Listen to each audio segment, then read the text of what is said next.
Talagang hindi maganda ang kapalaran ng mga tanga. Pagdating ko pa lang, iniwanan na ako ng gulo. Lahat ng pagkain para sa taglamig ay naibenta ng orihinal na may-ari para makabili ng hairpin. Ito na ang ritmo ng pagkagutom sa pagdating ko.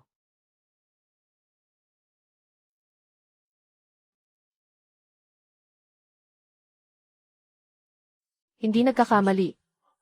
Ang hula ba ay makapagbibigay ng kaalaman sa hinaharap. Iwasan ang masama, yakapin ang mabuti. Ang kapalaran ngayon ay bahagyang maganda, ngunit may malaking panganib. Ang orakulo na ito ay talagang kayang manghula.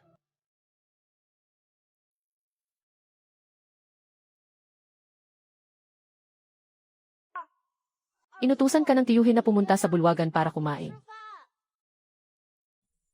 Nakatagilid ka sa labas sa malamig na panahon buong gabi. Hindi ka ba nagkasakit? Umupo ka na at kumain. Huwag ka nang umuwi ng sobrang late sa susunod. Kahapon, muntik nang lumabas ang tatay para hanapin ang tatay mo. Ate at kuya, nagkamali ako. Hindi na ako magwawala muli. Hindi ako gutom, masyado akong kumain noong nakaraan. Kumain kayo. Naiintindihan na ng bata. Kiao Kui.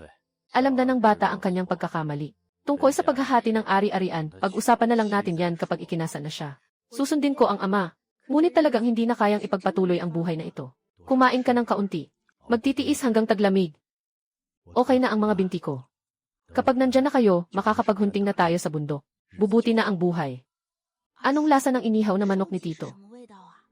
Sabi ng nanay, kumain ka kahapon. Susunod na pumunta si Tito sa bayan, dadalhan kita ng inihaw na manok. Totoo ba yan, Tito? Totoo ba yan, Tito? Akala mo ba, bobo ka? Naniniwala ka sa sinasabi ni Tito?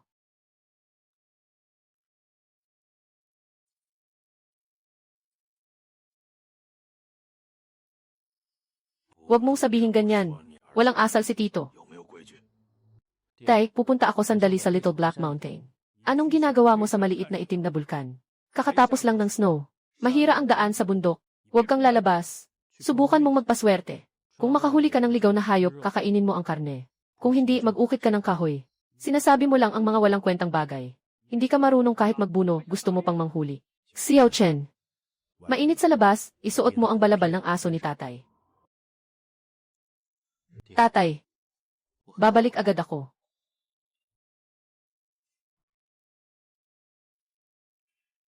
Sa tingin mo, gagamitin ni Erlang ang balabal ng aso bilang pantubos.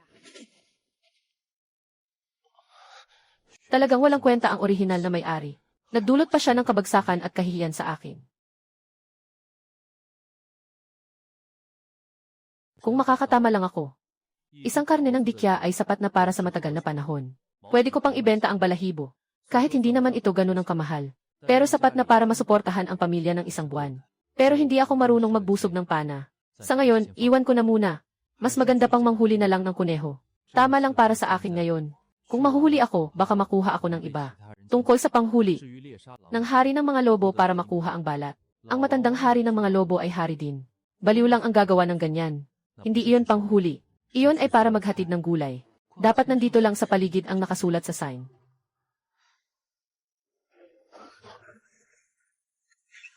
Hindi maliit, may karne na tayo ngayon. Makakapagtuon na ako sa harap ng mga pamangkin ko. Maaga pa ngayon. Magdala pa tayo ng ilang gulay bago umuwi.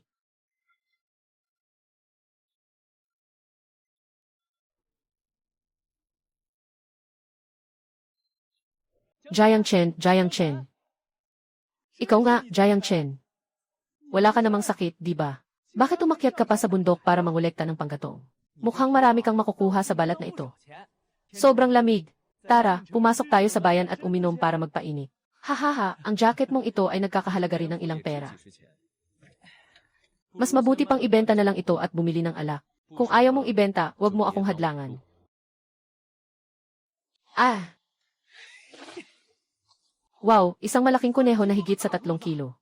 Saktong-sakto, may sakit ang misis ko. Babalik ko ito para sa kanya. Jiang Chen, talagang matapat ka. Jiang Chen, anong ginagawa mo? Huwag mo akong gawing biro ito. Kung biro nga, bakit hindi ka tumawa? Isang kuneho lang. Ganoon ba, ikaw pa naman ang pinakamaasahang kaibigan. Kaibigan, nang pinapagsama mo ako para magnakaw ng pagkain sa bahay at mag-inom. Nang niloko mo ang pamangkin ko para sa pera niya sa gamot at nagpunta sa sugal. Ay, ayoko na, ayoko na. Kunin mo na lang.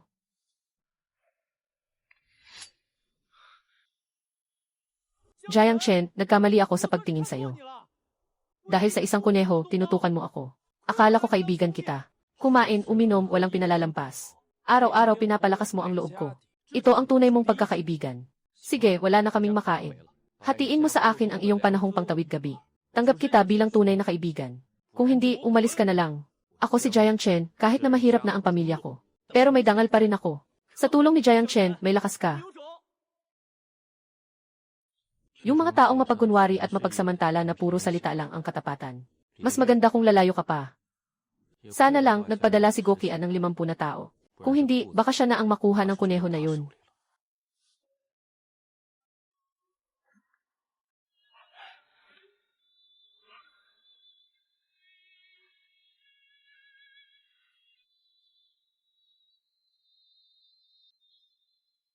Umakyat na si Auntie Chen at Uncle Zhao mula sa bundok.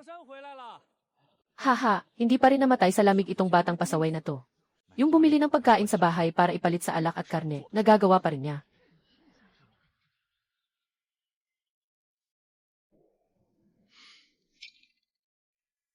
Ay, ang taba ng kuneho na to.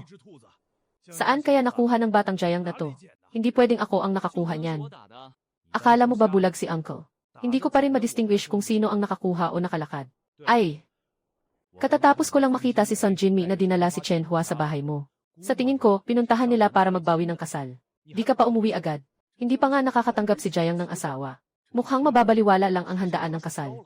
Kilalang kilala ang balo na si Son na matapang.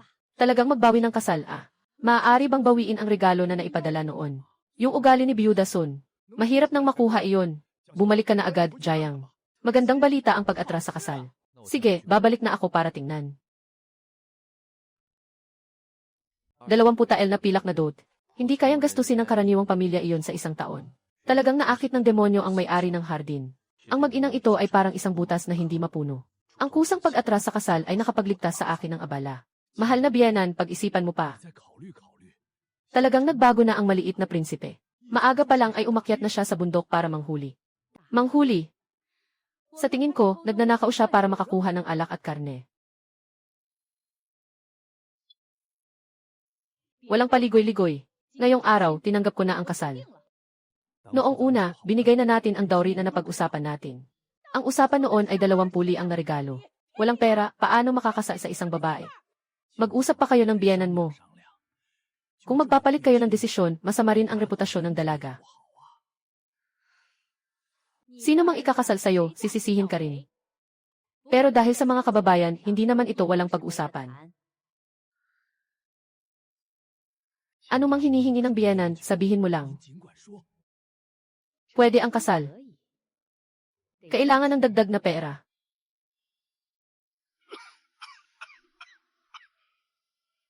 Dagdag na pera, 3,230 tael ng pilak, ibigay mo na. Ibibigay ko ang anak na babae sa iyong anak. Inay.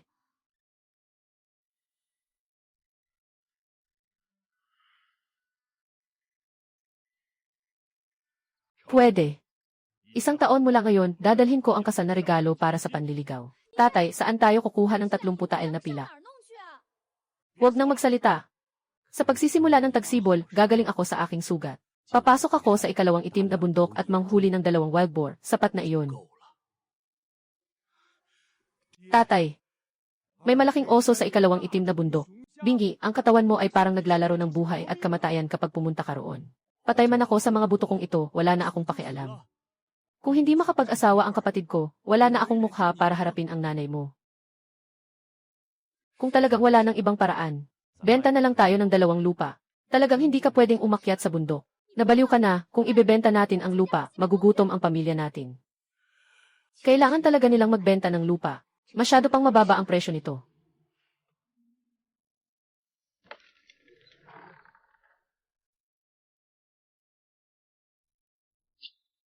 Bumalik na si Xiao Chen. Batiin mo si Tiahua. Jiang Chen, kailan mo ibibigay sa akin yung pin?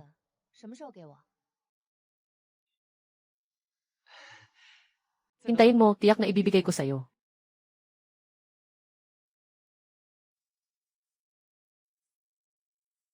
Pumunta ka bang manghuli ngayon? Walang problema, normal lang na walang mahuli sa taglamig. Naging malamig ba?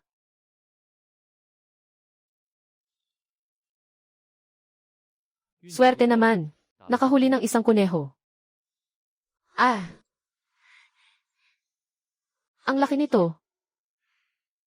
Ang galing ng anak ko. Tingnan mo, talagang nagbago na si Xiao Chen. Hihi! Mamaya, hatiin ang kuneho para kay Huer, para makabawi siya. Kalahati lang ba? Lahat ibigay. Ibigay niyo lahat pabalik. Kakatapos mo lang bumaba mula sa bundok. Pumasok ka muna sa loob para magpainit. Ang ganda ng malaking bulaklak. 30 tael ay hindi masyadong marami. Nga, Itay, paano magiging 30 tael? Dapat 60 tael para talagang bagay sa bulaklak. Sa tingin ko tama si Xiao Chen. 30 tael masyadong kaunti. Dapat 60 tael. Baka nagbibiro ka, Biyenan. Saan ko naman kukunin ang 60 tael? Nga, dapat 60 tael. Kung hindi, hindi ko maipagkakaloob kay Hua. Itong kuneho, tiya, kunin mo lahat para kainin. Mabuti naman at nagmamalasakit ka. Kahit na binigyan ng 60 tael na bulaklak, ang pag-aasawa sa'yo na isang salbahe ay pabor sa'yo.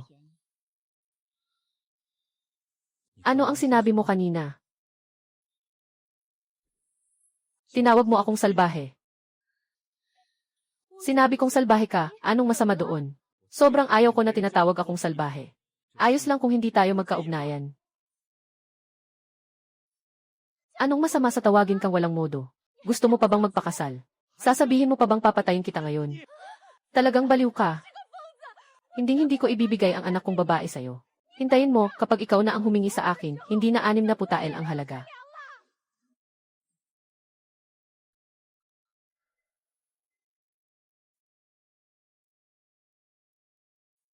Kakaarte mo lang kanina. Siyempre, nagkukunwari lang. Marami na ang tumatawag sa akin na masungit araw-araw. Paano naman ako magiging galit araw-araw? Pero kanina, sinabi mo na magbibigay ka ng 60 tael na dote. Yung ina at anak na yon tumanggap ng kasunduan at biglang nagtaas ng presyo. Nagtatawanan lang ako sa kanila. Kapag kumalat ang balitang ito ngayon, hindi na sila mangahas na humingi ng 50 tael kapag nag-asawa ulit. Huwag nang magsalita tungkol sa mga bayan. Walang nakarinig sa loob ng 100 milya na ang kasal ay nangangailangan ng 60 liyang. Kung hindi makakapag-asawa si Chen Hua sa hinaharap, huwag siyang sisihin ang kanyang ina sa buong buhay niya. Wala na akong pakialam dyan. Ikaw, punong-puno ka ng masamang balak. Ngayon, masaya na ako. Sa hinaharap, saan ka pupunta para mag-asawa? Asawa, huwag ka nang mag-alala. Anong problema kung walang asawa ang isang lalaki? Talagang pakakasalan si Chen Hua. Maaari ba siyang manatili sa atin? Ay, ano na ang gagawin natin ngayon? Kahit humingi tayo, kulang pa ang 60 tael. Itay, 60 tael. Gaano katagal tayong mag-ipon? Para makapag-asawa. Nagbenta ng lupa at ari-arian, anong kapalit nito? Ha. Wow, ang laki nito. Makakain na tayo ng karne mamaya. Anong karne? Ibinibigay ito para sa bigas. Para sa sarili, para sa kalusugan ng tatay. Lumalaki ang bata. Biktima ng bagong pagkain. Saka ko na siya papatayin. Si Xiao Chen ang may salita dito.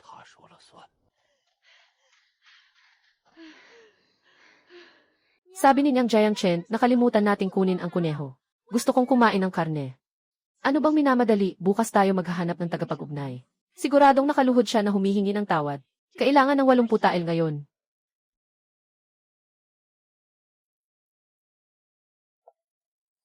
Huwag masyadong magpahinga, kumain ka ng marami. Dumating ako, kapatid na iking, para sa hirap nyo. Lahat ng bata ay may bahagi sa paglaki.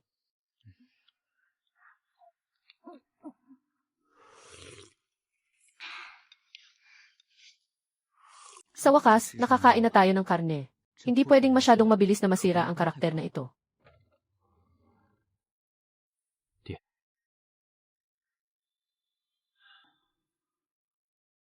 Mag-iwan tayo ng 2 muong para sa iyong kapatid. Ang natitira ay dalhin para mapabalik si Chen Hua sa tamang landas. Tatay, ayaw kong magpuno ng hangin. Gusto kong matutong maglatag ng bitag para sa kuneho. At magpana. Tatay, turuan mo rin akong maglakad sa kalye na may buso. Iyan ang tunay na kahanga-hanga. Tatay, ayaw kong magpuno ng hangin. Ano pang ituturo? Magtulog ka na agad. Bukas na lang pag-usapan. Biglang naging mabait si Xiao Chen. Para lang mapasaya si tatay. Para makuha ang mga kontrata sa lupa. Walang katotohanan, hindi siya ganyan. Mabait ang tiyuhin.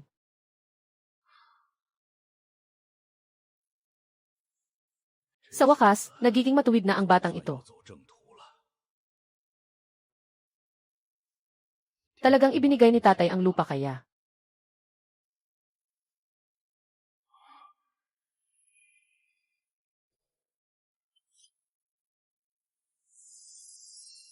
Mas mabuting matutong mag-set ng bitag muna. Kung hindi, baka makatagpo ng isang totoong problema. Mawawalan tayo ng pagkakataon.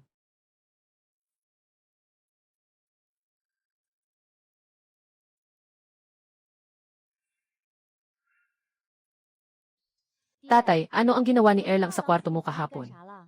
Nag-ilaw pa siya. Sabi niya, nakakita siya ng lungga ng kuneho. Hiniling niya na turuan ko siya gumawa ng bitag. Kung hindi, ano sa tingin mo? Halika, halika, ituturo ko sa iyo kung paano gumawa ng laso. Para sa pagkuha ng mga kuneho, hindi ito masyadong komplikado. Gumamit ka ng basket na gawa sa kawayan para sa maliliit na hayop.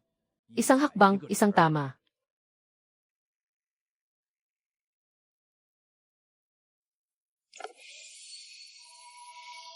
Sa paanan ng maliit na itim na bundok, maraming mga ibon ang madalas na nagpapainit sa mga palumpong. Maaaring may makuha ka kapag lumapit ka sa gabi.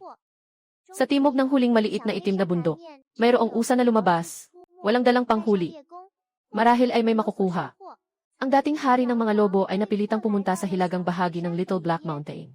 Kung makakakuha ng balat ng lobo, malaking kita ito. Ngunit kailangan mag-ingat sa atake ng hari ng mga lobo.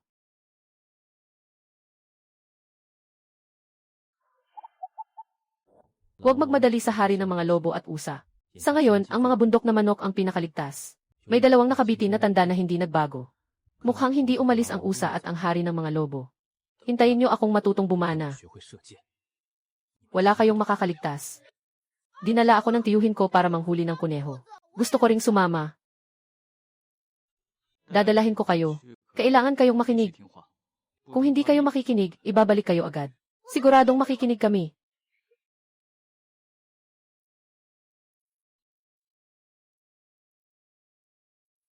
Ganyan ba ang paraan para mahuli ang kuneho? Hintayin mo, basta't mahuli na, hindi na makakatakas.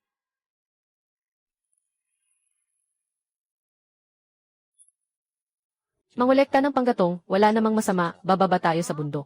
Tiyo, hindi pa tayo nakakakita ng kuneho. Bukas, dadalhin ko kayo para makita. Baka makakita tayo ng buhay na kuneho.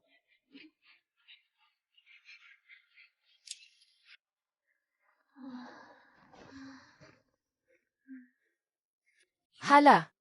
Mga bakas ng gansa. Nasaan na? Totoo bang nandyan si Tito? Dito tayo pupunta. May eroplano ba sa paligid?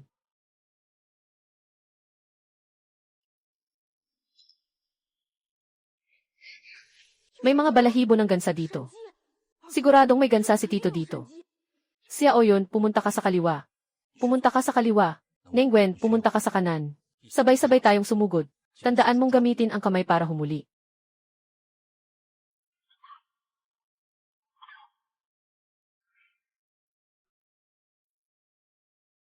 Ah.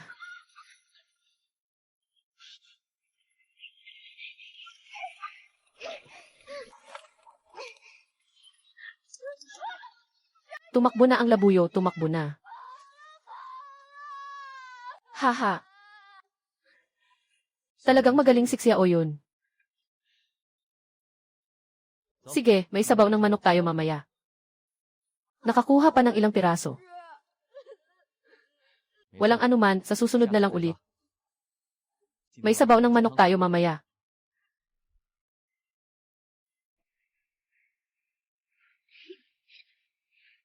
Haha. Ang ganda ng ani ngayon ah. Pauwi na tayo.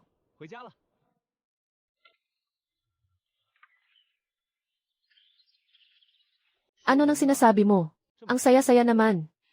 Si Byudang Sun ay naghanap ng asawa para sa kanyang anak na babae kaninang umaga. Nagsimula siya sa 6 na pulay ang nadote. Nag-away sila ng matchmaker sa harapan. 10 milya at 8 na yon. Walang sinuman ang magkakaroon ng lakas ng loob na bumisita. Nabanggit lang. Talaga namang iniisip nilang karapat dapat sila sa ganitong halaga. Anong nangyari? Nabagsak ka na, lalaki ka pa naman. Bakit ka umiiyak? Halika dito. Hayaang haplusin kita ni nanay. Nawala ang manok, tumakbo ang wild chicken. Hinalughog ko ang buntot niya. Pero tumakbo siya. Anong klaseng manok iyon? Nahuli niyo ang mga ligaw na manok.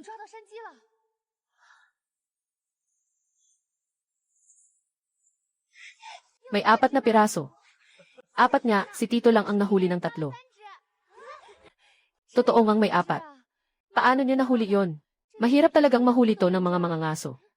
Ang galing ni Tito. Sinundan ang mga yapak para mahanap ang pugad ng ligaw na manok. Diretso kaming sumugod at nahuli. Hindi ito swerte. Nahuli si Tio. Nahuli rin ako. Pero siya ang nakatakas. Nakatakas pa nga ng 3.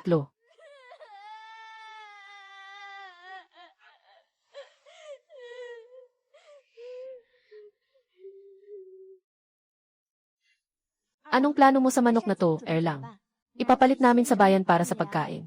Isa lang ang mapapalitan ng ilang kilo ng mais. Nga, ano pa ang magagawa natin? Gamitin muna ang isa para sa sabaw ngayong gabi. Bukas magprito tayo ng isa at kakainin natin ang karne. Kuya, wala nang pagkain sa bahay. Yung 2 natira, kayo na ang bahala. Kami 3 ang kakain ng 2. CJ, sakto, naghukay ako ng mapait na ugat ngayon, sabay nating pakuluan at kainin. Bukas pupunta ako sa bayan para ipalit ang 2 ito sa mais. Sabay na rin akong magbebenta ng panggatong. Si tatay nag-ensayo sa may bukana ng nayon. Sabi niya kailangan magpalakas ng katawan. Turuan ka raw magpalaso. Sa sobrang lamig, lumabas pa rin siya.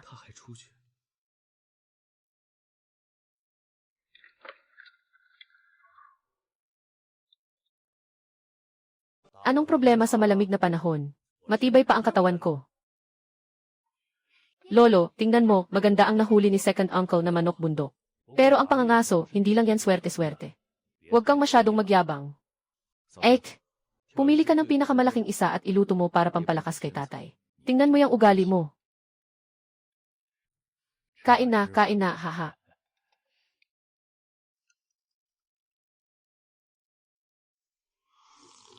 Ang sarap nito, paano mo niluto?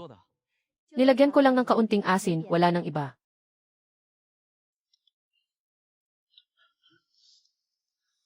Bukas, mag-aral ka ng pagbaril ng pana sa akin. Kapag natutunan mo, ibibigay ko sa iyo ang pana. Totoo ba, Itay, pero kung tatamad-tamad ka. Huwag mo nang asahang makahawak ka pa ng pana. Pangako, mag-aaral akong mabuti. Kung hindi ka man lang nakahuli ng isang manok, ang kapal ng mukha mong kumain ng ganito kalaki. Ang dami mong sinasabi. Hindi pa rin mapipigilan ng manok ang bibig mo. Kuya, paano ka pupunta sa bayan bukas? Aalis ka bago mag-alas 12. Makakabalik ka bago magdilim. Ayoko nang lumabas bukas. Suotin mo yung paltong aso ng tatay mo. Magkasunod na 2 araw na kumakain ng karne. Dati, hindi ko nga ito naisip. Ngayon, mas magaan na ang pakiramdam ko. Sabi mo dati, gusto ni Xiao Chen na lokohin si Tianqi. Dati, sa ugali niya, paano ko siya pagkakatiwalaan. Bigla na lang nagbago. May angkop na dalaga na dapat bantayan para kay Jiang Chen.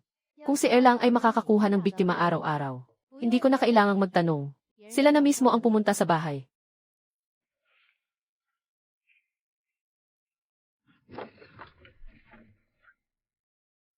Ginoo, narinig ko ang amoy ng pritong karne sa bahay niyo kahapon. Hindi naman ito pista o okasyon. Bakit kayo kumain ng karne? Ang kapatid kong si Jiang Chen ang pumatay kahapon sa bundok. 4 lahat. 2 sa kanila ang nilaga kahapon, yung pinakamasarap. Masarap ba iyan na binibenta mo? Siyempre, hindi ko naman ibebenta kung hindi. Kung gusto mo, bibigyan kita ng discount. 120 kwento bawat isa. 120 kwento katumbas na ng ilang kilo ng mais. Sige na, kulang pa nga ang panustos namin para sa taglamig. Mas maganda kung pumasok ka na lang sa bayan at magbenta. 120 kwento bawat isa. Dahil magkababayan tayo, may diskwento. Sa lungsod, binebenta ito sa hindi bababa sa 150 wen sa mga restoran. Tio. Anong nangyari kay Nengwen? Tio, nakalimutan mo ba ang bitag na inilagay natin kahapon? Bilisan mong umakyat sa bundok. Huwag hayaang makatakas ang kuneho. Yung balabal na gawa sa balat ng aso, sinuot na ni kuya. Mukhang malamig sa bundok ngayong panahon. Kung masyadong malamig, huwag ka nang sumama. Pero gusto ko pang manghuli ng kuneho. Kahapon, hindi ko natulungan si Tito.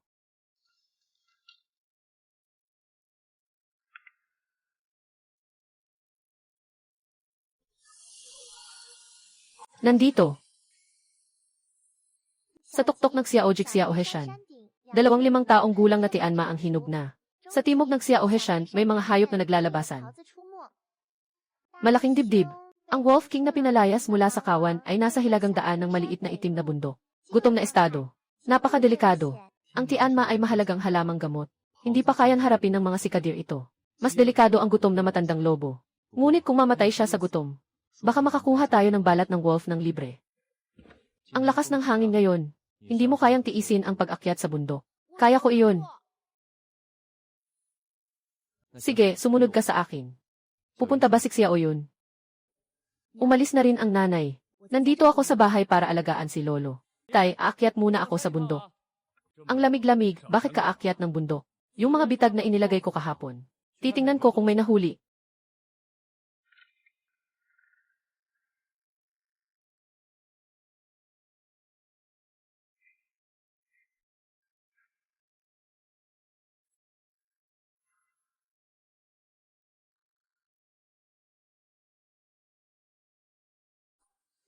Aba, bakit wala man lang nahuli? Tama nga, hindi talaga ganun kadali ang manghuli. Nga, kung basta na lang makakahuli ng kuneho o manok bundok sa pag-akyat, di sana lahat ng pamilya araw-araw may karne na.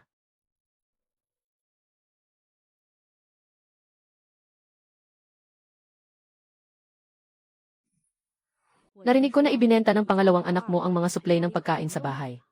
Kaya mo lang talagang tiisin. Ibinenta lang naman ang ilang mais. Kahapon, nakakuha si Erlang ng 4 na ligaw na manok mula sa bundok. Maraming bigas ang pwedeng makuha sa lungsod. 4 na ligaw na manok. Sabi ko, bakit kahapon naamoy ko ang amoy ng karne? Isang manok ay pwedeng ipalit sa mahigit 10 kilo ng mais. Sayang, sinabi ni Erlang na kailangan alagaan ang katawan ng tatay at ng bata. Naiwan ang dalawa.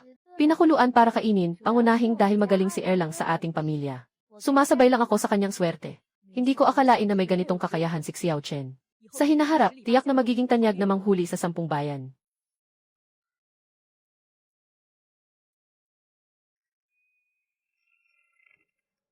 Ito ay 2 oras na trabaho. Kung kaya mong manatili ng kalahating oras, maaari ka nang subukang mag-shoot. Huwag masyadong iunat ang braso. Gamitin ang lakas ng likod. Ihulog ang balikat at ibaba ang siko. Dapat may tibay ang baywang. Itaga ang tingin. Itong patay na marka ay mata ng biktima. Tumingin sa kanya hanggang sa maging kasing laki siya ng isang itim na board sa iyong mga mata. Sa susunod na bumalik ka mula sa pangangaso, kailangan mong imasahe ang iyong mga balikat. Magbabad ng mainit na tubig, para hindi ka mag-iwan ng sugat kapag tumanda ka na. Tatay, babalik ako. Sige, subukan mong magpana.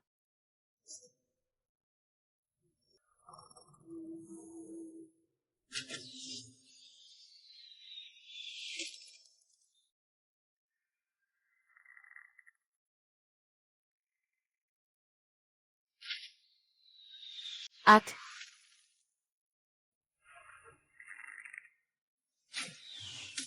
maganda, mag-practice palalo.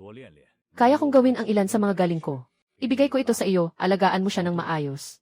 Tandaan mong magpahid ng rosin araw-araw. Salamat, Itay. Tumaas na naman ang presyo ng bigas. 2 ibon sa bundok at 300 na barya para sa panggatong. 26 na libra lang ng mais ang nabili. Ate, huwag kang mag-alala.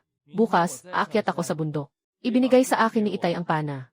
Sa susunod, hindi na ako manghuli ng mga bundok na manok lamang.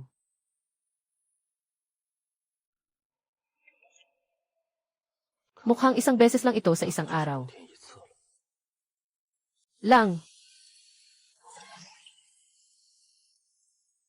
Xiaoji, bumalik ka sa Jinshitan bago magdilim, dala ang sibat o lambat. Marahil ay makakakuha ka ng anuman. Sa timog ng Ultimate Little Black Mountain, may mga usa na naglalakad. Dalhin mo ang panghuling buso. Baka may mapala tayo. Kuya, may isang nag-iisang lobo sa hilagang kalsada ng Xiaohei Mountain. Kung makukuha natin ang balat ng lobo, baka malaki ang kitain natin. Pero ang nag-iisang lobo ay sobrang gutom ngayon. Kailangan nating mag-ingat sa paglapit. Kung hindi, madali tayong mapupunit ng pira-piraso.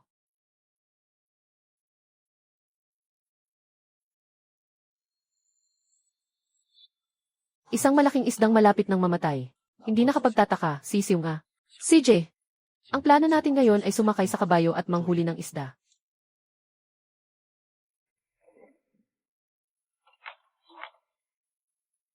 Nabasa ako ng kaunting langis. Sobrang gutom. Salamat, ate. Baka medyo mahuli ako sa pag-uwi ngayon. Huwag niyong hintayin ako sa pagkain. Nagsabi pa ng salamat. Talagang nagbago na. Muli tayong umaakyat sa bundok. Talagang nagbago na ang pasaway na ito. Maaari bang medyo tahimik ka? Tinawag lang siya ni Biyuda Sun. Hinahabol siya ng pasaway na iyon. Talaga namang ganun iyon. Xiao Chen, pumunta ka sa bundok manghuli. Tito Chen, meron pa bang 2 manok sa bahay ninyo? Hahaha, nagbibiro lang si Tito. Huwag mo na siyang pansinin. Yung kuneho, pinulot lang. Yung manok sa gubat, nakaupo sa pugad. Kahit ang bata, kayang mahuli. Maaaring tawagin ding panghuli rin iyon. Sino ang kapatid niya? Matagal na kaming naghiwalay.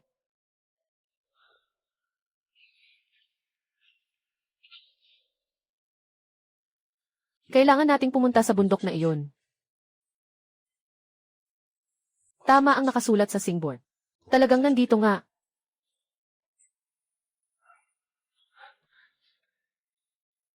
Limang taong gulang na kabayo ng langit. Hindi sayang ang pag-akyat sa bundok na ito. Huwag mag-alala, Longhe Village. Jaya Fan, ikaw ang bata ng pamilya Jayang Yulin. Kilala mo ba ang tatay ko? Kilala ko siya. Pareho kaming mga ngaso. Kilala na namin ang isa't isa ng ilang dekada. Kilala ko rin ang tatay mo, matagal na kaming magkakilala. Isipin mo na lang na ito ay regalo sa pagkikita. Pakiabot na lang ng bati sa tatay mo. Sabi niya, hintayin daw na muling sumama sa kanya sa ikalawang itim na bundok. 3 bundok, igalang si Jiang Chen. Salamat, Tito Jia. May isang tagong lungga sa unahan. Mas mabuting huwag kang pumunta roon. Mag-ingat ka. Salamat sa paalala, Tito Jia. Baka natuklasan na ni Xia Fan ang bakas ng balabal. Ayaw akong mahuli. Mukhang kailangan kong magmadali. Swerte talaga. Nahuli ko pa ang isang squirrel.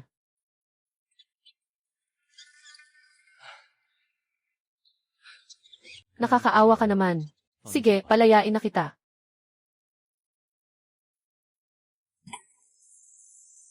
So, dito pala kayo nakatira. Patawad, bibigyan kita ng pagkakataon. Siyempre, kailangan ng kaunting pera para sa buhay. Ang usa ay matalino ngunit may pagkanerbiyoso. Kung tama ang paraan, talagang mas madaling hulihin ito kaysa sa ibang mga hayop.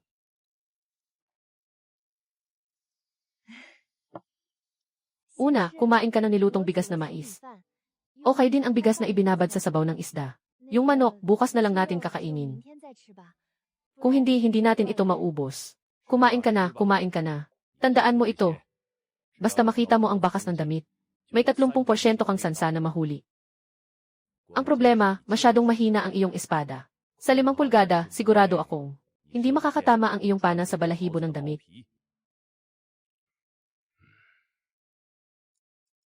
Ibigay mo sa akin ang iyong espada ngayong gabi. Papatunugin ko ito para sa'yo.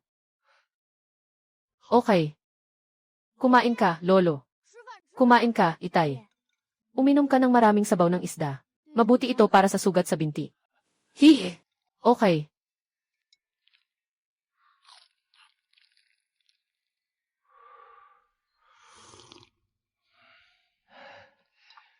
Talagang iba ang lasa ng isda dito sa Jinshitan. Busog na busog ako. Ikaw ang pinakamaraming nakakain. Hehe, inay. Masarap ba ang luto ko? Pati ang isda na nahuli ni Tito. Masarap, inay. Luto na ba ang inihaw na salaksak? Kakain ka pa, hindi ka ba natatakot na sumabog ang tiyan mo? Iniwan ko na sayo. Kainin mo na lang bukas.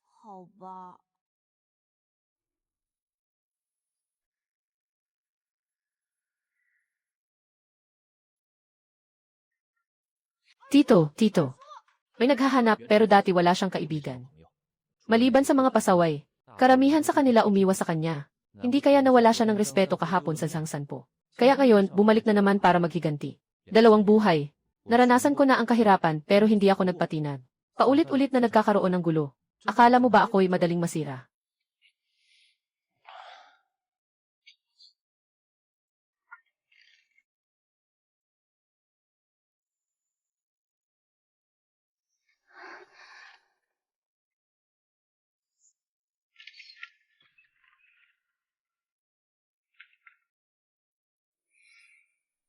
Ah!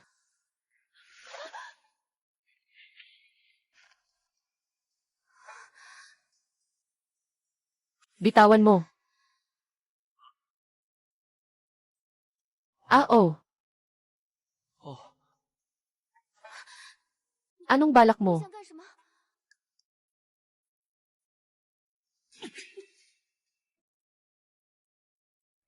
Wala namang masyadong nangyayari. Lumabas lang ako para tingnan kung sino ang naghahanap sa akin.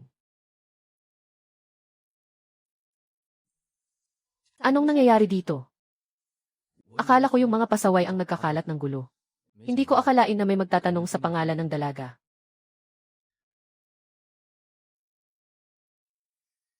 Shen Yanqiu. Mga dahon ng taglagas, ang mga ibon ay tahimik na nagbubuo ng tula. Magandang pangalan.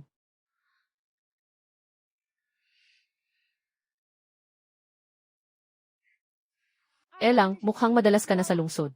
Parang nasa entablado ang usapan. Bata ng Shen. Bakit ka nandito ng maaga? May kailangan ka ba?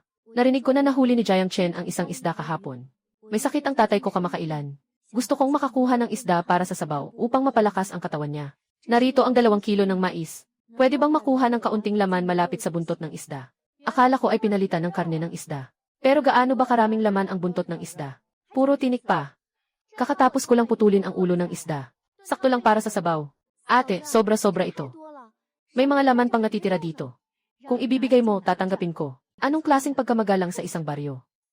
Sobra na talaga ito. Lalo na't may kailangan din ang tita mo sa'yo. Hindi kaya magpapakasal ka na sa akin. Si Jiang Ningwen, pangalan niya ay nakuha mula kay Tatay Jiang Ningwen. Inaasahan niya na balang araw makakapag-aral at makakasulat. Pero hanggang ngayon, hindi pa siya nakakapag-aral. Sa susunod na taon sa Tagsibol, gusto kong ipasa siya kay Ginoong Shen para mag-aral. Ayaw kong mag-aral. Ayaw kong mag-aral. Sige, ayos na ang usapan na ito. Lang, sa ganitong malakas na snow, ihatid mo si Giange. Shen pabalik.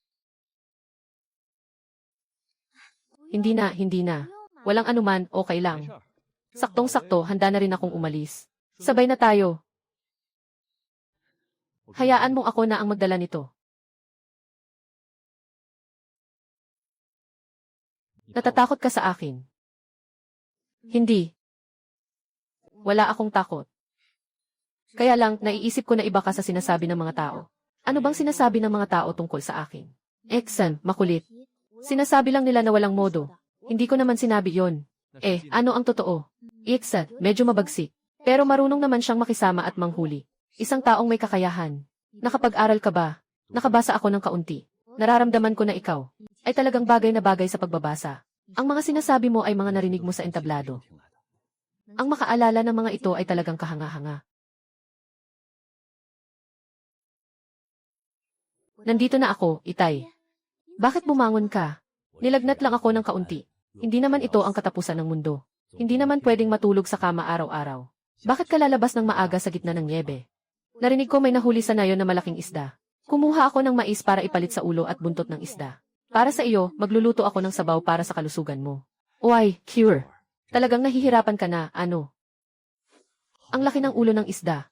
Sa taglamig na ito, mahirap siguro makakuha ng isda. Ito ay isang biktima na tinatawag na Jiang Chen mula sa nayon, na nahuli sa Jinshitan. Si Jiang Chen ay yung pasaway na nagbenta ng mga butil para sa taglamig. Tatay, hindi ba't lagi mong sinasabi sa akin na nakakatakot ang mga tao? Sa tingin ko, iba siya sa sinasabi ng mga tao. Huwag kang magpaloko sa kanyang matatamis na salita, Cure. Ang mga taong walang pakialam sa pag-aaral ay pinakamagaling mangloko. Huwag mo na siyang puntahan pagkatapos nito. Kung ayaw ko talaga. Ayaw kong mag-aral. Sa Tagsibol na pupunta. Kung hindi, babaliin ko ang mga binti mo. Tito. Nasa kwarto ang tatay. Nitong 5 palaso na ipakintab ko na ulit. Ngayon kahit na medyo mahina ka. Kaya nitong tumago sa loob ng 50 hakbang. Makakabasag ng laman. Pero mas mababa ang tibay nito. Pinakamataas, 2 beses lang magagamit. Gamitin mo ng maingat. Sayang, umuulan ng niebe ngayon. Hindi makakaakyat sa bundok. Ito ay magandang balita. Hindi ka makakaakyat sa bundok. Si Jia Fan ay hindi rin makakaakyat. At ang malakas na snow ay tatakpan ang lahat ng bakas. Hintayin mong huminto ang snow bago umakyat sa bundok.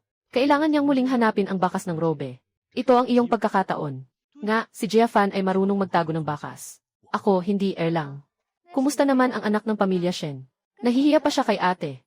Pero kahit maganda siya, medyo payat siya. Baka mahirapan siyang magkaanak. Ate, ipagpaliban mo muna ang bagay na yan. Kailangan kong mag-ensayo ng espada.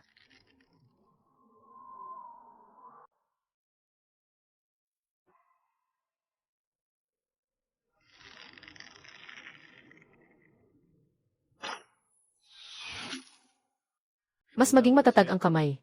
Relax ang balikat, huwag pilitin gamit ang braso. Talaga namang galing ko ay mula sa lansangan. Ang mga kakayahan ay nakuha sa aktwal na laban. May likas na talento ang batang ito sa espada. Kung masyadong ituturo, baka masira ang kanyang talento. Mag-aral ng masigasig at mag-ensayo ng mabuti. Dahan-dahan lang at magiging maayos. Mas malakas ang katawan mo kaysa sa akin. Kailangan mong ilagay ang buong lakas mo sa pana. Ito ay bunga ng mahabang panahon ng pagsasanay. Hindi ito madali na unawaan ko. Hindi ito basta-basta puwersa lang. Kailangan ng tamang teknik sa pagpuwersa. Kailangan ding palakasin ang katawan. Kailangan mo nang kumain ng mas maraming karne. Kung gutom ka, kumain ka na. Sige, kakain tayo ng karne sa tanghalian. Huwag masyadong magmadali.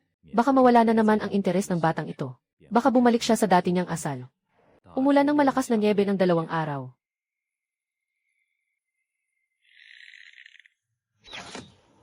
Sa loob ng 2 araw, ang mga hula niya ay laging may kaunting masamang kapalaran.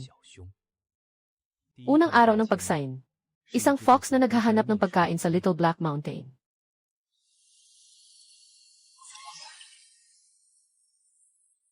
Masamang kapalaran ngayon. Isang kuneho ang natrap sa timog ng Little Black Mountain. Maaaring may makuha kung pupunta ka doon. Ngunit ang pag-akyat sa bundok sa ilalim ng nyebe ay maaaring mapanganib. Timog ng Little Black Mountain. May mga roe deer na naglalakad. Baka may makuha kung magdadala ng panghuli.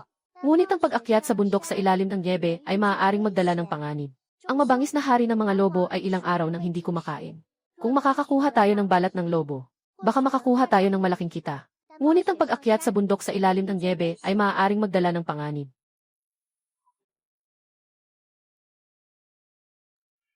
Kahit na ano bang uri ng nakulong na kuneho iyon? Siya ay ang bitag na itinakda ko dati. Nahulog sa panggagambala na ito.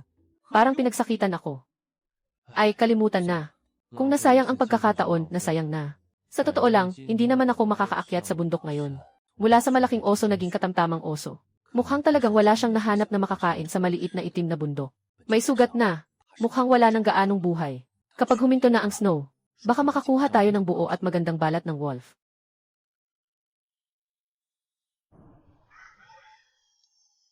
Tatlong araw nang umuulan ng snow. Sa wakas, huminto na.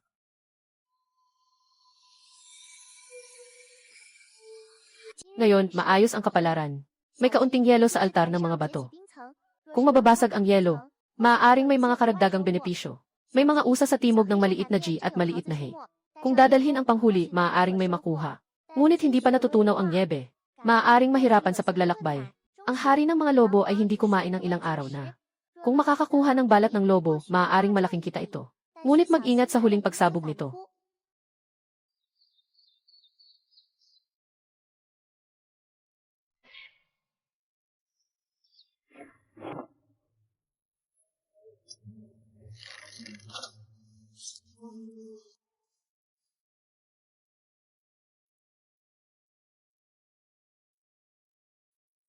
Huwag magmadali, sa unang araw, hanapin ang mga bakas. Huwag isipin na isang tama lang. Yung grupo ni Jiafan, siguradong kailangan din nilang hanapin ang mga bakas ng robe. Naiintindihan ko. Huwag nang maghintay sa akin para kumain.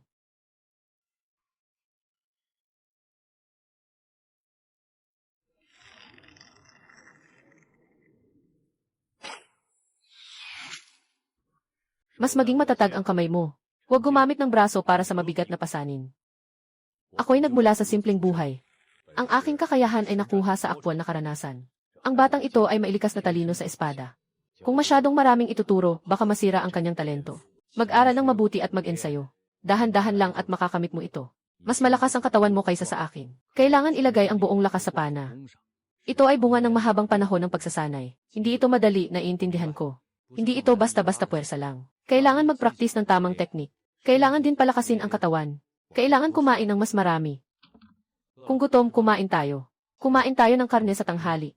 Huwag masyadong magmadali, baka mawala na naman ang interes ng batang ito. Maging tulad ng dati na masungit. Umulan ng malakas na nyebe ng 2 araw.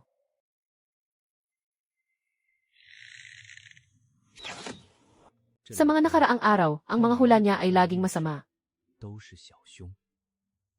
Ang unang hula ay isang fox na naghahanap ng pagkain sa maliit na itim na bundok.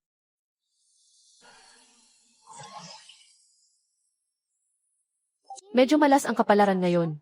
Sa timog ng bundok Xiaohe, may isang kuneho na natrap. Maaaring may makuha ka kung pupunta ka. Pero kung aakyat ka sa bundok habang umuulan ng niebe, maaaring may kaunting panganib. Timog na hangin sa Xiaohe Mountain. May mga usa na nagpapakita. Kung dadalhin ang pana, baka may makuha tayo. Pero delikado umakyat ng bundok sa gitna ng niebe. Maaaring may panganib na naghihintay. Ilang araw nang hindi kumakain ang pinuno ng mga mabagsik na lobo. Kung makakakuha tayo ng balat ng lobo, malaki ang kikitain natin. Pero delikado umakyat ng bundok sa gitna ng niebe. Maaaring may panganib na naghihintay.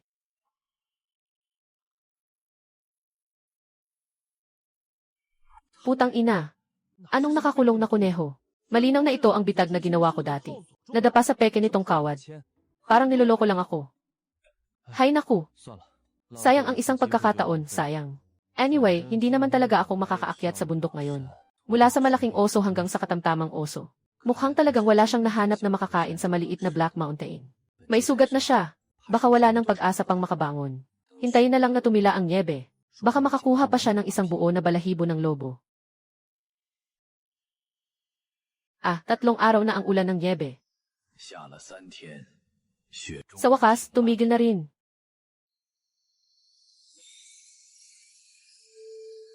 Pantay lang ang kapalaran ngayon. May maliit na swerte, nagyelo ang ibabaw ng altar ng ginto at bato. Kung mabasag mo ang yelo, maaaring may makuha kang dagdag na biyaya. May maliit na swerte, may mga usa sa timog ng bundok itim. Dalhin ang pana, baka may mahuli ka. Pero hindi pa natutunaw ang niebe. Baka mahirapan kang maglakad. Ang gitnang mabangis na lobo ay ilang araw nang hindi kumakain. Kung makakakuha tayo ng balahibo ng lobo, maaaring makakuha tayo ng malaking kita. Ngunit kailangan mag-ingat sa kanyang huling pagsalakay.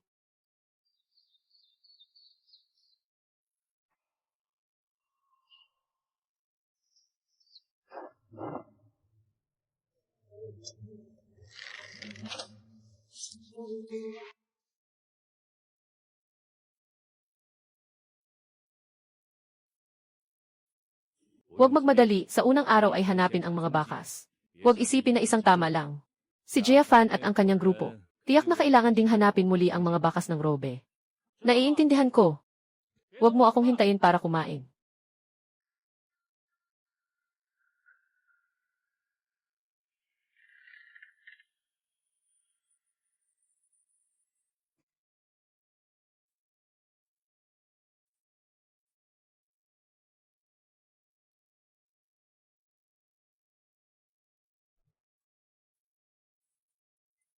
Nandyan ba si Tio Chen?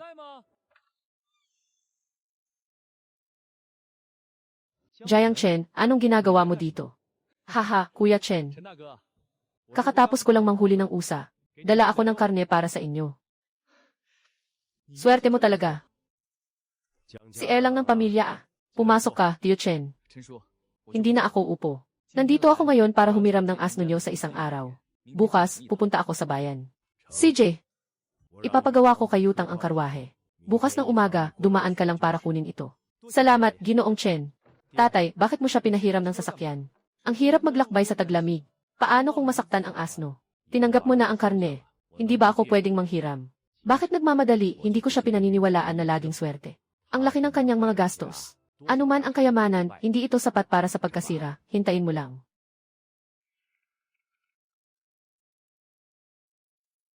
Sa mga taon ng tagtuyot, magandang pagkakataon ang mag-ari ng lupa.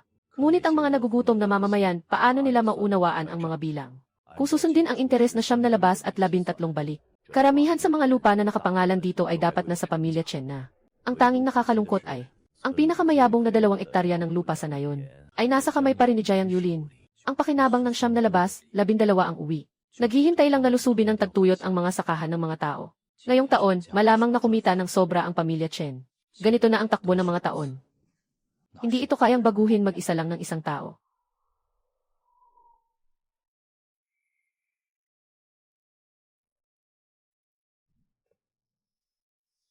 Muling pumunta si tatay sa sampo. Sabi niya walang pagkain sa bahay para sa taglamig. Gusto niyang humiram ng ilang pirasong tanso. Bigyan mo siya ng 2 kilo ng mais. Huwag mo na siyang hayaan na bumalik. Hindi natapos ang trabaho. May mukha pang mang-abala. Akala mo ba madali kaming apihin? Sige, pupunta na ako.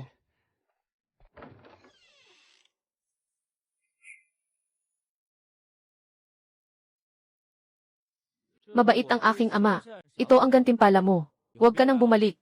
Wala kaming utang sa'yo.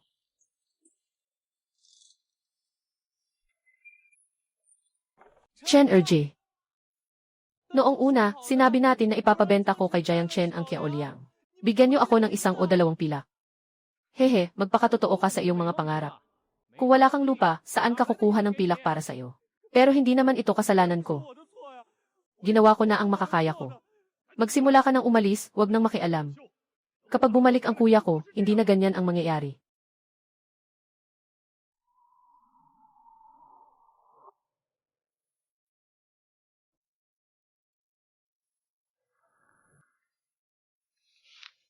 Jiang Chen, bakit hindi ka namamatay?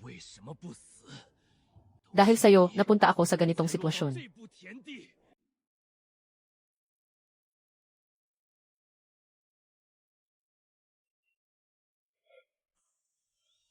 Shen Yanqiu. Kuya Jiang, mayroon pa bang karne ng usa? Wala na, naubos na ito kaninang umaga. Meron. May natira pang kalahati sa bahay. Kaya gusto ko ng 1 kilo ng erlang, paano? Nagsalita na tayo, bukas ng umaga pupunta tayo para sa sasakyan. Tapos papasok sa bayan. Gusto mo bang ipahatid ka ni Erlang, Miss Shen? Hindi na. Naghahanda ba kayo na pumasok sa bayan bukas? Isama mo ako. Maaari kitang bayaran. Hindi pa gumagaling ang sakit ng tatay. Lalo pang lumala ang sakit dahil sa niebe. Maubos na rin ang gamot sa bahay. Sige, sama na tayo. Salamat, Kuya Chen. Mag-ingat ka ng mabuti. Mag-ingat ka sa daan.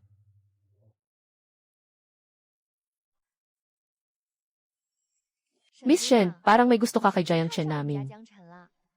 Ate, maaga nang bumangon si Miss Shen. Hayaan mo siyang magpahinga sandali. Nakalimutan ko na ang bagay na iyan.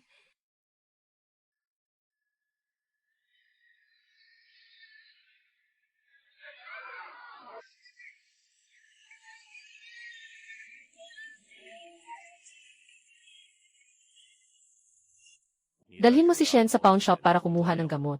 Magtipon tayo sa pintuan ng Shenshi. Sige, okay. 2 mangkok ng sopas na pansit, nandito na.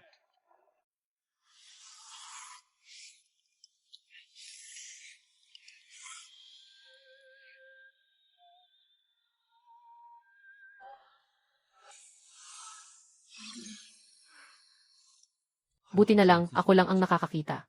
Walang takot na mahahalata. Ngayon, medyo maswerteng araw. May mga nagbebenta ng mga halamang gamot sa pamilihan sa silangan.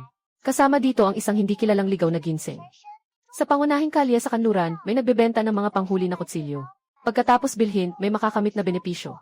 Mayroong mayamang dalaga sa Xianglu na si Fu Chen. Kung mayaahon siya, makakatanggap ng malaking gantimpala. Ngunit dapat mag-ingat sa mga darating na paghihiganti. Tama nga, umalis na sa nayon at pumunta sa bayan. Magbabago rin ang mga hula sa orakulo. Una, kunin ang ligaw na ginseng at ang panghuli. Tungkol sa pagligtas sa dalaga, mas mabuti pang huwag na lang. Hindi ito biro, mga kapatid.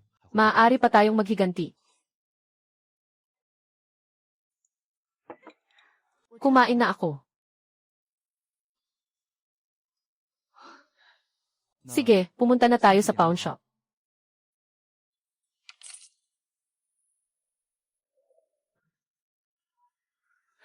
Anong kailangan ninyo, mga ginoo?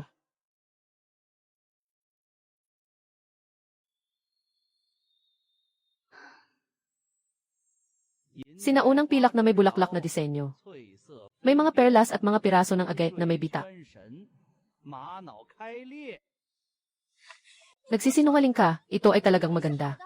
Kunin mo, hindi ko na ito gagamitin. Ito ay jargon lang. Jargon, eh. Huwag kayong magalit, mga ginoo. Na. 8 tael, kung hindi ay lilipat ako sa ibang pawn shop. Sige, 8 tael na pilak, isang bulaklak na may 8 tael na purong pilak. Kabilang ang 7 buwan.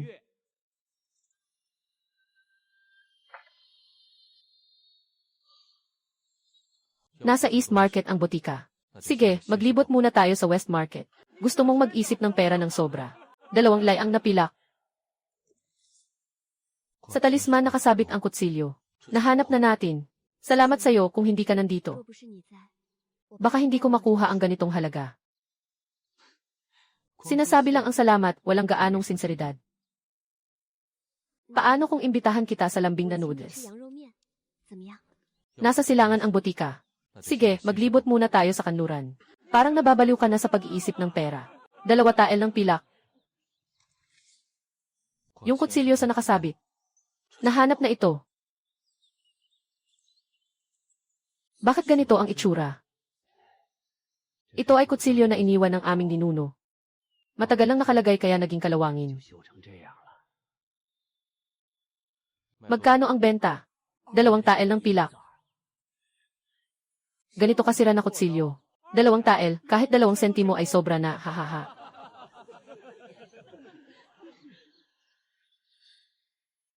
Bakit ito nagkakahalaga ng ganito? Sabi ng tatay ko, ito raw ay isang mahalagang espada. Sa tingin ko, karapat-dapat ito sa presyo. Ang asawa ko ay bedridden. Hindi niya kakayanin ang taglamig. Pinakamababa, 1.5 tael. Mag-ikot pa ako. Babalik ako bago mag-ikot ng oras. Gusto mo talagang bilhin ang espadang iyon, ano? Naranasan ko na rin ang ganitong bagay noong tumatakas kami ng aking ama. Ang mga sinaunang aklat na binili ay ginawang mukhang lumalang. Kung gusto mo talagang bilhin, maaari kitang pautangin ng pilak. Salamat sa iyong kabutihang loob, binibining Shen. May paraan ako pagdating sa pera. Manloloko. Hindi ka naniniwala. Pagkatapos nating mamili, dadalhin kita manood ng opera. Sabi ni tatay, magulo ang teatro. Anong pakialam, nandito ako. Tara, bumili muna tayo. Ano bang hinahanap mong gamot? Hindi ko alam. Boss, magkano ang ferns? Ikaw na naman, bibili ka ba o hindi? Huwag magpaligoy-ligoy kung hindi bibili. Sa ibang tindahan, 0 sentimo ang 1 kilo. Sa amin, 12 sentimo, hindi na makikipagtawaran.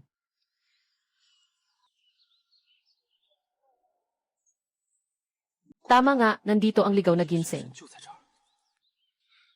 Sige na, mas maganda pa rin ang sa inyo. Sukatin mo ng 1 kilo. Mukhang may mata ka rin, bata. Pumili ka na lang, Defi.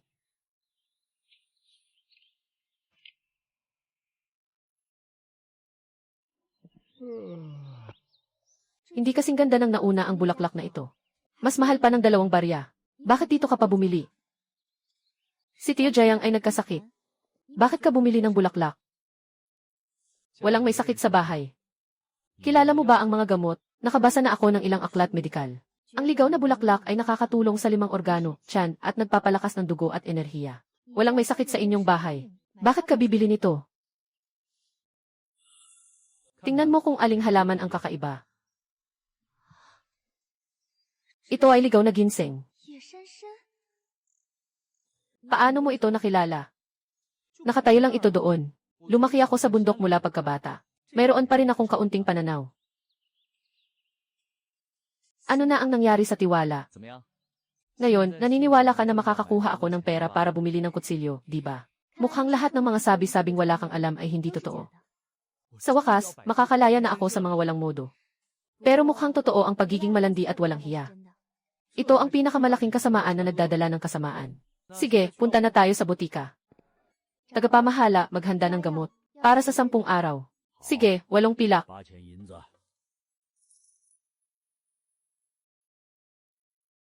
Tumatanggap ba kayo ng mga halamang gamot? Anong halamang gamot?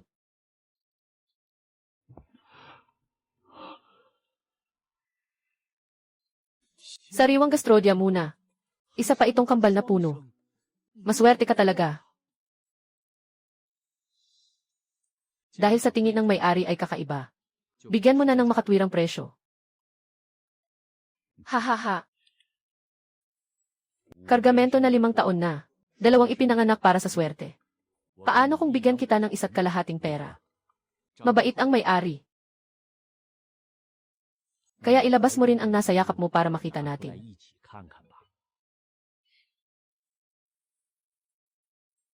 Matalinong may-ari ng tindahan. Sige, tingnan mo pa ang presyo. Sayang naman. Maagang nakuha. Kakulangan sa taon. Karamihan ng ugat ay natanggal na. Masama ang itsura. Paano ang 200 at 5 kwento na pila? Tumaas na ang presyo. Isang magandang pagkakataon na rin ito. Kagaya ng sinabi mo, aabot ito sa kabuuang 4 na tael ng pila. Ako si Wang Baohe. Maaari bang malaman kung saan makakabili ng aklat tungkol sa mga halamang gamot? Ibinibigay ko sa iyo, nandyan na ang mga karaniwan.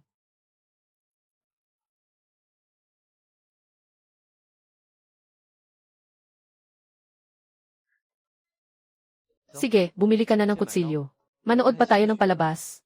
Ako ang mag-aaya. Magandang palabas. Ganito kalmado at may paraan. Paano masasabi ng ibang tao na bastos ka? Sabi nila na ipapreserve nila para sa'yo. Tingnan mo pa nga. Mga 1 o 2 kwento lang, 5 kusing na. Salamat, salamat, salamat. Ngunit sa huli, ito ay isang kalawangin na kutsilyo. Binili na rin. Tara, manood na tayo ng palabas. 2 tao, pumasok sa loob para manood.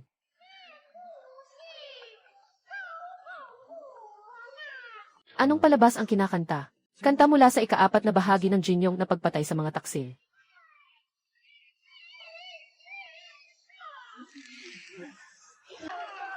Magandang patay sa mga asong ulol.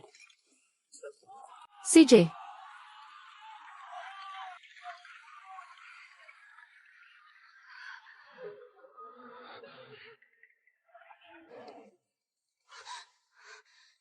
Putang ina mo. Pinapanood mo pa ba yun? May susunod pang ang palabas. Bastos. Maganda ba ang palabas? Babalik ako next time at dadalhin kita ulit, ha?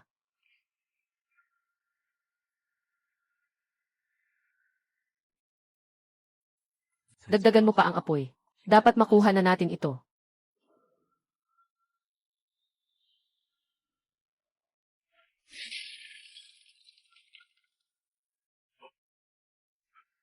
Sobrang kasalanan, sobrang kasalanan.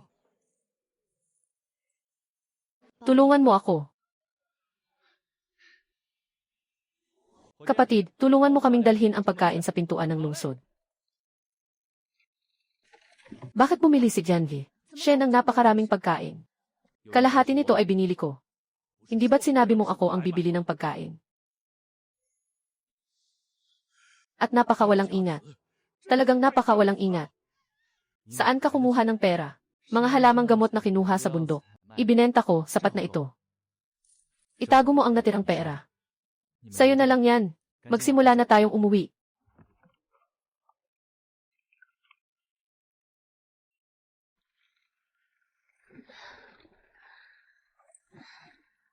Mas mabuti pang umupo ka sa sasakyan. Ayaw ko. Sige, tutulungan kita na umakyat. Bastos. Tatay, bumalik na si Yankyu. Sila ang nakatatandang kapatid at asawa ng Jayang. At si Jayang Erge. Si Jayang Chen. Nasaan si Yankyu? Tatay, Ginoo Shen. Uuwi na kami muna. Salamat sa malaking kapatid na si Jayang at sa kanyang asawa, Jayang Dama. Walang anuman, pumasok ka na. Huwag kang basta-basta maniwala sa mga walang hiya. Hindi kayo magkapareho ng landas.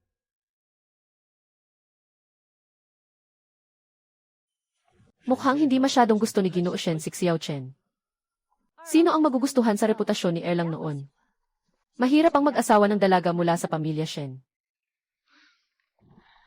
Ate at kuya, wag na kayong mag-alala tungkol dito. Hindi pa ba kayo uwi? Anong amoy yan, tito?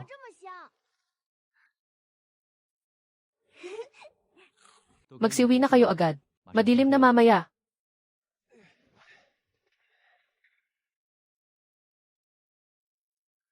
Bakit ang dami mong binili? Saan ka kumuha ng ganitong kalaking pera? Huwag mo nang tanungin. Kumain ka na lang, ate. Mamaya, magluto tayo ng kanin. Magandang salo-salo tayo sa bahay. Wala nang silbi ang mga karayom. Baka naloko ka. Ay, kung maputol yan, ibig sabihin hindi talaga yan mahalaga.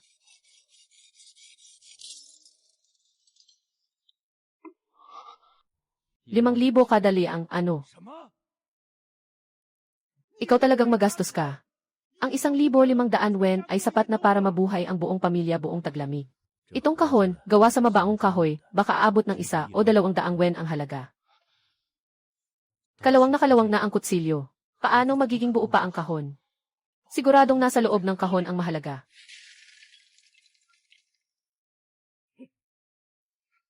Naku.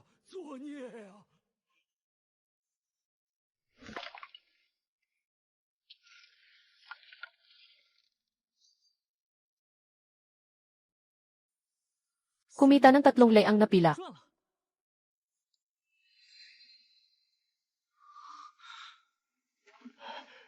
Ang piraso ng pilak na ito ay hindi bababa sa 3 leang ang bigat, di ba?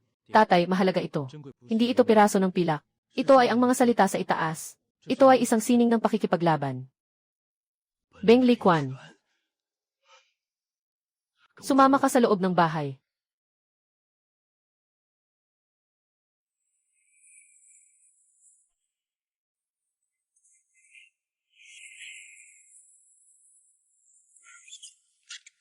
Ray Punch 6 styles. 9 styles ng stand skill. Talagang ito ay martial arts, talagang ito ay martial arts training. Tatay, sa mundong ito, talagang may martial arts. Siyempre, ang mga kilalang pamilya ay may mga tradisyonal na sining ng martial arts. Ang may kasanayan sa martial arts ay makakapaglingkod sa militar bilang mga opisyal.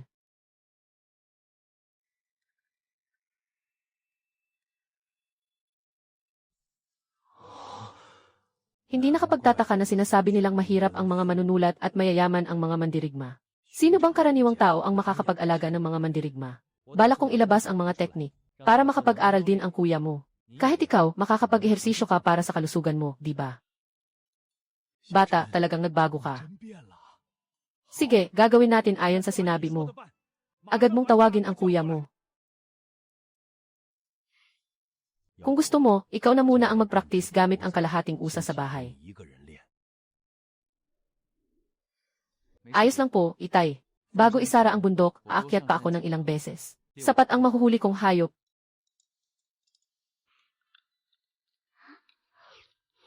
Esan, ang sarap ng litsong manok ni Tito.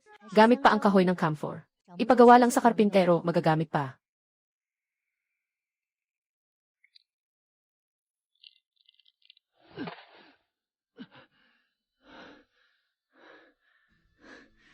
Tama nga, hindi ganoon kadali. Pero tama ang paraan ng pag-ensayo ko. Kapag tumataas ang lakas ko, mas madali na ang pangangaso. Mas bibilis din ang pagsasanay ko.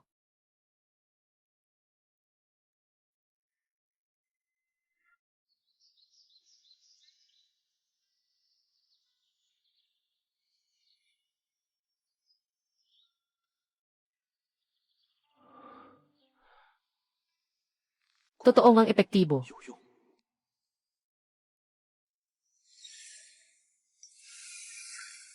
Sa kasalukuyan, ang kapalaran ng taong bundok ngayon ay kalmado. May kaunting swerte, may yelo sa altar. Kung matutulungan nating mabasag ang yelo, marahil ay makakakuha tayo ng ilang dagdag na yaman. Sa hilaga ng maliit na kitsi, sa paanan ng bundok, isang sulyap ay naghahanap ng makakain. Sa pamamagitan ng mga yapak, naghahanap. Marahil ay may makukuha tayo. Ang hari ng mga lobo ay pinatalsik sa maliit na Black Mountain. Nakuha ang balahibo ng lobo. Maaaring kumita ng malaki. Ngunit siya ay busog na. Punong-puno ng enerhiya. Kung walang sapat na tiwala, maging maingat sa paglapit.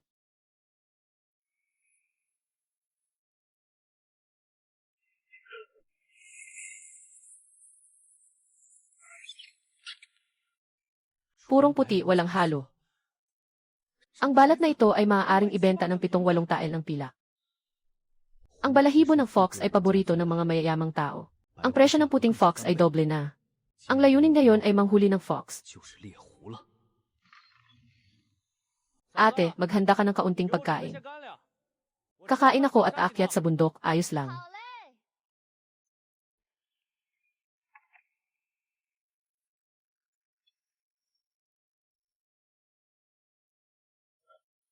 Tio Chen, bakit umakyat ka rin sa bundok?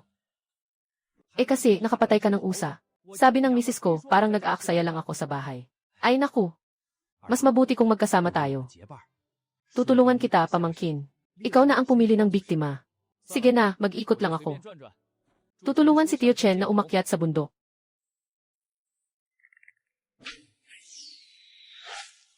Ah!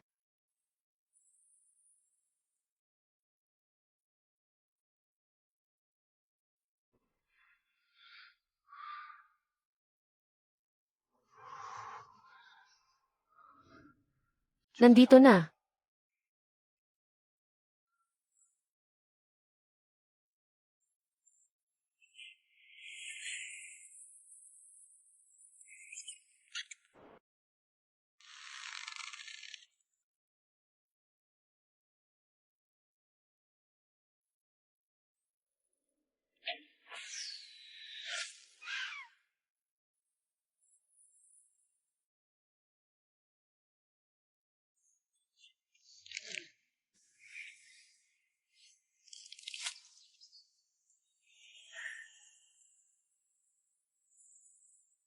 At 8 tael ng pilak ay nasa kamay na. Bakit ang bilis bumaba ni Erlang? May dugo na ba? Nakakuha ka ng puting mukha. Maganda ang swerte mo ngayon. Pag-akyat ko ng bundok, sakto nakasalubong ko. Kailangan ko nang umuwi para balatan ito. Paalam muna. Ang swerte talaga ni Batang Walong Liang. Nga naman. Dapat isama natin siya sa pagpasok sa bundok Erheshan. Siguradong makakakuha tayo ng swerte. Tatay, bilisan mo at balatan mo. Nagpapatawag ng kaluluwa sa liwanag ng araw. Hindi pa ako bingi.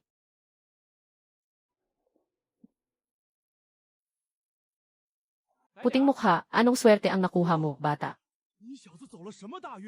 Sa kalahating araw, nakahuli ka ng puting mukha. Hehe, kapag nakaligtas sa malaking panganib, tiyak na may magandang kapalaran. Pangunahing dahil maganda ang aking paningin. Sinundan ko siya hanggang sa halos mabali ang aking likod. Ha. Ayos lang. Pero huwag masyadong magyabang. Kahit ang mga veteranong manghuli ay pwedeng maligaw sa madilim na daan. Jojo, magpainit ka ng isang palanggana ng mainit na tubig. Sige, Papa.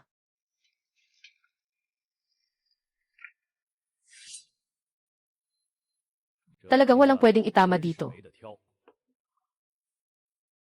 Tanggalin ang balat, sunod sa laman. Kapag binilisan, pwedeng masira. Kapag nasira, di na ito gaano kahalaga. Tingnan mong mabuti, dito ka mag-ingat ng husto. Dapat itong patuyuin ng 3 araw, di pwedeng ma-expose sa araw. Kapag nakalantad na sa hangin, magiging malambot na ito. Itatago mo ba ang balat na iyan o ibebenta mo? Mataas ngayon ang presyo ng balat. Siyempre, ibebenta ko. Sasamahan kita para ipakilala ka sa mga tao. Sakto, para kaitay na rin. Tingnan mo ulit ang binti mo.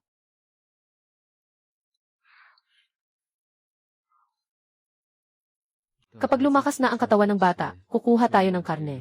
Para makapag-ensayo rin si Nengguyen. Kahit hindi magtagumpay, makakatulong pa rin sa katawan. Tio, kailan ka ulit pupunta sa bayan? Gusto ko pa sanang kumain ng inihaw na manok. May karne ka nang ang usa, ayaw mo pa rin. Kahapon, marami ka ring nakain na inihaw na manok na niluto ng ate mo. Tio, kung pupunta ka ulit sa bayan, pwede mo ba akong dalhan ng sinulid at karayom? Tio, gusto mo ba ng asawa?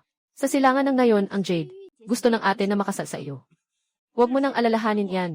Kumain ka na lang ng maayos. Hindi mo na kailangan pang makialam sa mga bagay ng matatanda. Wala na ring masyadong karne sa bahay. Sa susunod na 2 araw, kumain na lang tayo ng mga ligaw na gulay. Hindi naman kailangan ng mga bata na lumaki ng mabilis. Kailangan talagang kumain ng sapat na karne. Pagkatapos ng 3 araw, papasok ako sa bayan para ibenta ang balahibo ng fox. Bibili ako ng kalahating baboy pabalik.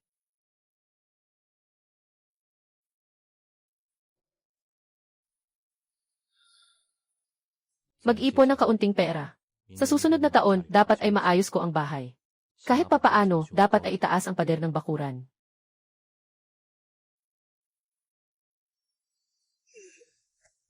Ay, talagang tumaas ang lakas. Kahit na mahirap ang pagsasanay na ito, mas mabilis pa rin kaysa sa nakaraang buhay na magbubuhat sa gift.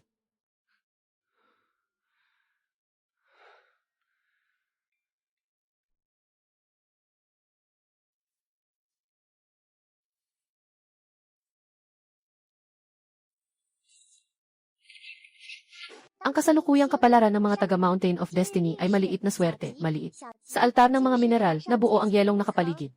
Kung magagawa mong mabasag ang yelo, maaaring makakuha ka ng ilang karagdagang gantimpala. Sa maliit na swerte, isang punong pain sa Black Mountain ay naitulak pabalik dahil sa hangin at niebe. Magandang klase ng kahoy ito. Sa maliit na gulod at Black Mountain Valley, maraming gintong dried goods na nakatago sa ilalim ng mga dahong patay. Baka may makuha tayo kung pupunta tayo doon. Saan ang Wolf King? Yung tag na palaging nag-ulat tungkol sa kalagayan ng Wolf King. Bakit nawala na? Napailing si Jiang Chen, sayang talaga. Ang balat ng Wolf King ay nagkakahalaga ng 23 tael. Matagal na siyang nakalista sa hunting list. Ngayon, malamang ay umalis na siya sa Little Black Mountain. Kapatid, sumama ka sa akin sa bundok. May isang pine tree na natumba ng hangin at niebe. Maaari nating dalhin iyon pabalik. Sa tanghali ng taglamig, ang mga kapatid na Jiang ay naglalakad na sa Little Black Mountain ng kalahating araw. Naubos na ng mga taga na yon ang mga panggatong sa mababang lugar. Siguro sapat na ito. Puro puno ng pino na sa unahan. Masyadong mataas ang mga sanga. Hindi na kayang abutin. Maglakad pa tayo ng kaunti. Titingin pa ako kung may hayop na mapapana.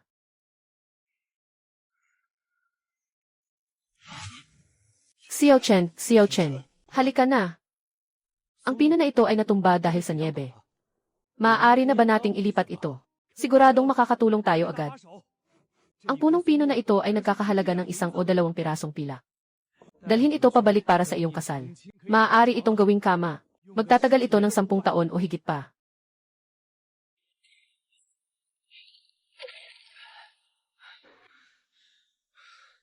Paano tayo makakapagdaan dito? Dadaan tayo sa ibabaw ng ilog. Mukhang sapat na ang kapal ng yelo.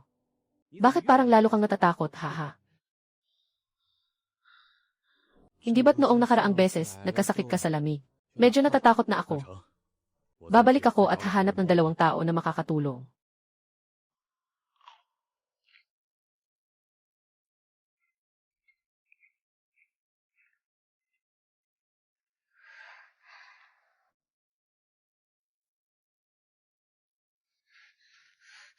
Anong ibig mong sabihin? Ano ang ibig sabihin nito? Narinig kong pinatay mo ang isang puting fox at ibinigay sa akin. Kalilimutan na lang ang mga nangyari dati. Sabi ng nanay ko, 4 na putae lang ang dote. Putang ina. Bakit ang daming mga nagmamalaking babae mula sa puksi?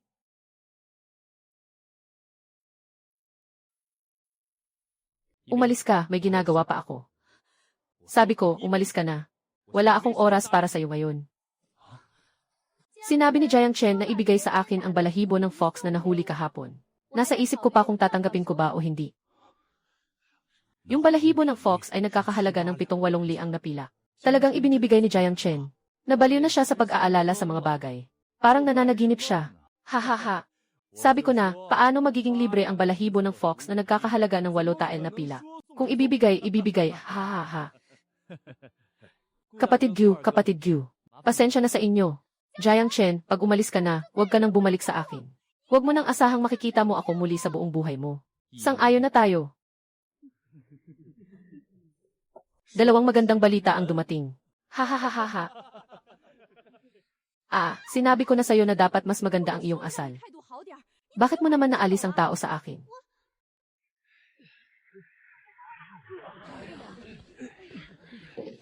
Ay. Sige, uuwi na kami. Huwag kalimutan na kumuha ng 3 kilo ng mais. Ay, hindi na kailangan. Hawakan mo na lang, itay. Dumating si Tiuzhang. Nakalat na ang tungkol sa pagtakip sa balahibo ng lobo. Pumunta si Tiuzhang para humingi ng pambili ng pera. Humihingi ng 1 o 2 silver, makakakuha ng 900 piraso. Kinabukasan kailangang bayaran ang 1 o 2 treta. Kailangan ding ipasok sa kontrata sa lupa. Noon, tinulungan na tayo ni Tiuzhang. Humihingi lang ng 1 o 2 silver. Bakit ka humihikab? Natatakot ako na ang ilang ektarya ni Tiuzhang. Matagal nang pinagnanasaan ni Chen Fengshan. Sasali tayo sa usapan. Kung hindi siya magagalit. Ang ganda talaga ng punong pino na ito. Marami kayong effort na inilaan para dalhin ito dito, di ba? Tingnan ko lang kung ang pin ay hindi kinakatay, ayos na sana. Hindi na maaga, uwi na ako. Hindi ganun kadali ang bagay na ito. Patay na ba si Zhang Sanpo? Hindi pa, ipatawag siya para makita ako. Matapos ang isang araw, nagising si Jiang Chen mula sa mahimbing na tulog. Ramdam na ramdam ang lamig. Kinuha ni Jiang Chen ang balat ng pagong. Tiningnan ang kapalaran sa araw na ito. Bituin ang kapalaran ay maliwanag. Ngayon ay may kaunting swerte. Ang yelo sa templo ng bato ay unti-unting tumataba. Kung mababasag ang yelo, maaaring makakuha ng maraming isda. Kapatid, ang hari ng mga lobo ay pumunta sa ikalawang itim na bundok upang manghuli sa gitna ng bagyo. Ngunit wala siyang nakuha. Lumala ang sugat. Dalhin ang pana at pumunta roon. Baka makakuha ng balat ng lobo. Pero mag-ingat sa paghiganti ng pinuno ng mga lobo. Yikset, bumalik na ang pinuno ng mga lobo. O tapat na oso pa rin. Kaya kong iwasan ang panganib. Bakit ko kailangang isugal ang buhay ko? Maghintay na maging paborable ang mga palatandaan bago kumilos. Ha! Ngayon ay mangangaso ako. Masyadong madaling matakot ang mga hayop kapag sumunod ka. Huwag ka na lang sumama. Kung ganon, hindi na ako sasama. Si Jiang Chen ang maunang mag-imbestiga sa Jinshi Altar. Ang mga pahiwatig ng pangingisda sa mga palatandaan ay na-refresh na ng ilang beses. Ang yelo ay higit sa kalahating pulgada. Mahirap itong butasin. Kailangan ng tulong ng mga kapatid na gu para manghuli ng isda sa yelo. Isasama muna ito bilang opsyon. Nahanap ni Jiang Chen ang simbolo ng kapalaran, na nagpapakita ng lokasyon. Naghahanda ng maghukay ng ginto na natatakpan ng tuyong damo.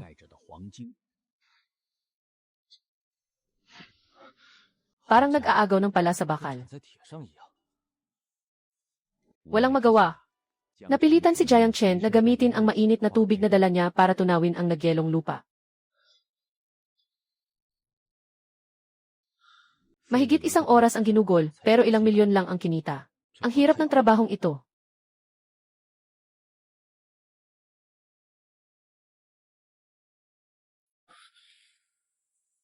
Sino ang nandoon? Umakyat na naman si Jiang Chen sa bundok. Uncle Gu, Uncle Chen. Ay, may nahuli ba kayo ngayon? Tayo rin. Wala na talagang laman itong maliit na itim na bundok. Naghahanda kaming pumasok sa ikalawang itim na bundok sa loob ng 2 araw. Gusto mo bang sumama? Kapag umulan ng snow, mahirap nang pumasok sa bundok. Sige na nga, Tio Chen. Hindi pa ako nakapunta sa ikalawang itim na bundok. Kapag pumunta ako, magiging pabigat lang ako. Hintayin na lang nating maging ligtas sa tagsibol. Walang anuman, huwag kang mag-alala. Nandito kami para humiram ng swerte mo kamakailan. Hindi mo na kailangang magtrabaho. Basta hati-hatiin ang mga nahuli. Hindi rin naman masyadong maganda ang swerte ko lately. Ngayon, wala akong nakuha. Siguro mas mabuti na lang na huwag na. Why, Tio Gu? Nakita ko ang hari ng mga lobo sa timog na bundok dati. Dapat kayong umiwas sa pagpasok sa bundok. Totoo ang hari ng mga lobo. Sa Hilagang Lambak, dumaan kami sa pugad ng mga ibon ngayon. Kung wala kang nakuha, pwede kang maglibot. Hanggang sa muli, Jiang. Hahaha. Baka naman may dalagang galing sa ibang bahay. Kung hindi mo maintindihan, huwag mo nang isipin.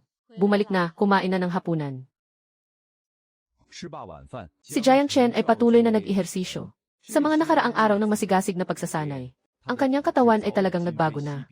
Madali na niyang naabot ang 30 puntos. Sa layo ng 80 hakbang, ang mga palaso ay may sapat na lakas. Ang 2 kamao ay may 200 libra ng lakas. 400 libra ng lakas ang kailangan para makapasok sa antas ng pagputol. Kapag nagkaroon ako ng lakas na 1,000 libra, saan man sa mundo ay kaya kong pumunta. Ang kapalaran ng mga tao sa Mingshan ngayon ay bahagyang mabuti. Ang yelo sa Jinshi Altar ay unti-unting tumataba. Kung mababasag lamang ang yelo sa itaas, marahil makakahuli ng maraming isda. Sa hilagang bahagi ng bundok Xiaoji at Xiaohui, sa walang pangalang lambak, may 2 long-tailed true myna na kumikilos. Kung mahuhuli, marahil makakagawa ng dekalidad na palaso. Lumalala ang sugat ng Loyal Brother Wolf King. Naubos na ang pagkain. Dalhin ang panghuhuli at manghuli. Marahil makakakuha ka ng balahibo ng lobo. Pero mag-ingat ka sa pagbawi ng Lobo King. Ang buntot ng prinsesa ng Tails ay napakahusay na material para sa paggawa ng mataas na kalidad na pana. Makakapagpahaba pa ito ng sakop ng pana ng ilang metro. Tamang-tama para sa isang manok. Pagkatapos, papasok sa bayan para upgrade ang mga pana. Para sa handang-handa na panghuli sa lobo. Ang hari ng mga lobo ay unti-unting humihina. Hintayin ang araw na magiging paborable ang mga palatandaan. Iyon ang kanyang pagkakataon upang kumilos.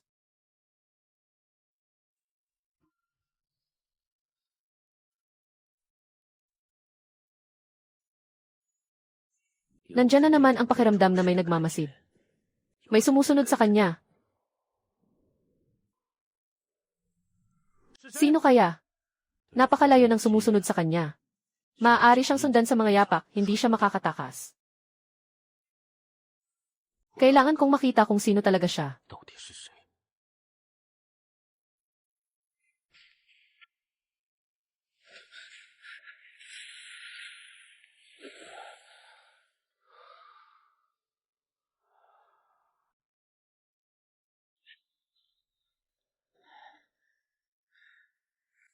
Yung taong nanay niya pa ang nagtatanong sa akin. Muling bumalot sa puso niya ang malamig na lamig ni Jiang Chen.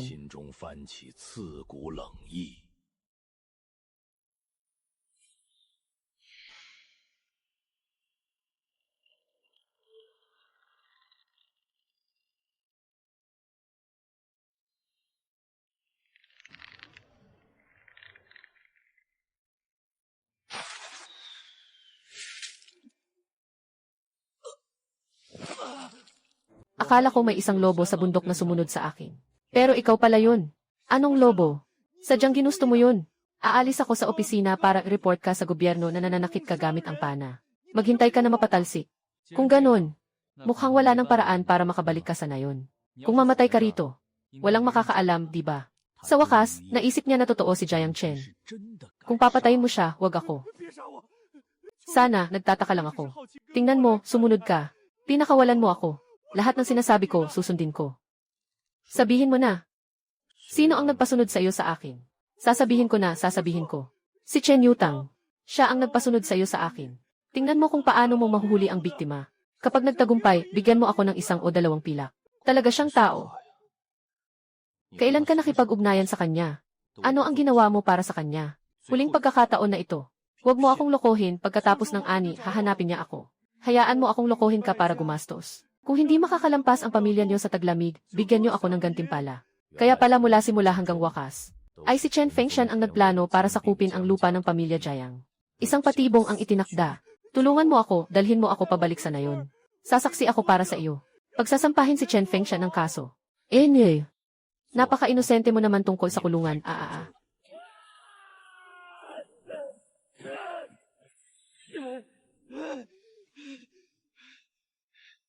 Sinabi mo na basta sabihin ko, palalayain mo ako. Ako ang sugatang hari ng mga lobo. Naamoy ko ang dugo.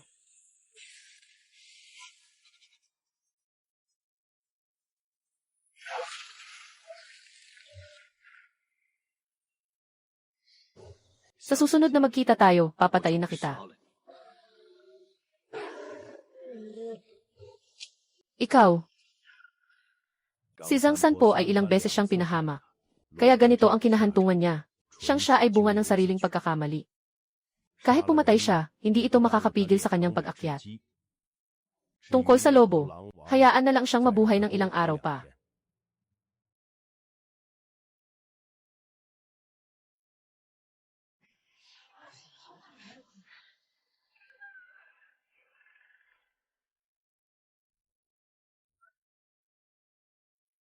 Itong batang ito, may mukha pang magsabi na malas siya. Ang tinamaan natin ay isang bundok na manok. Ang isa niya ay katumbas ng higit pa sa 5 natin. Kung alam ko lang, hindi ko sana sinabi ang lokasyon ng bundok na manok. Kailan tayo pupunta sa Erhe Mountain? Bukas siguro.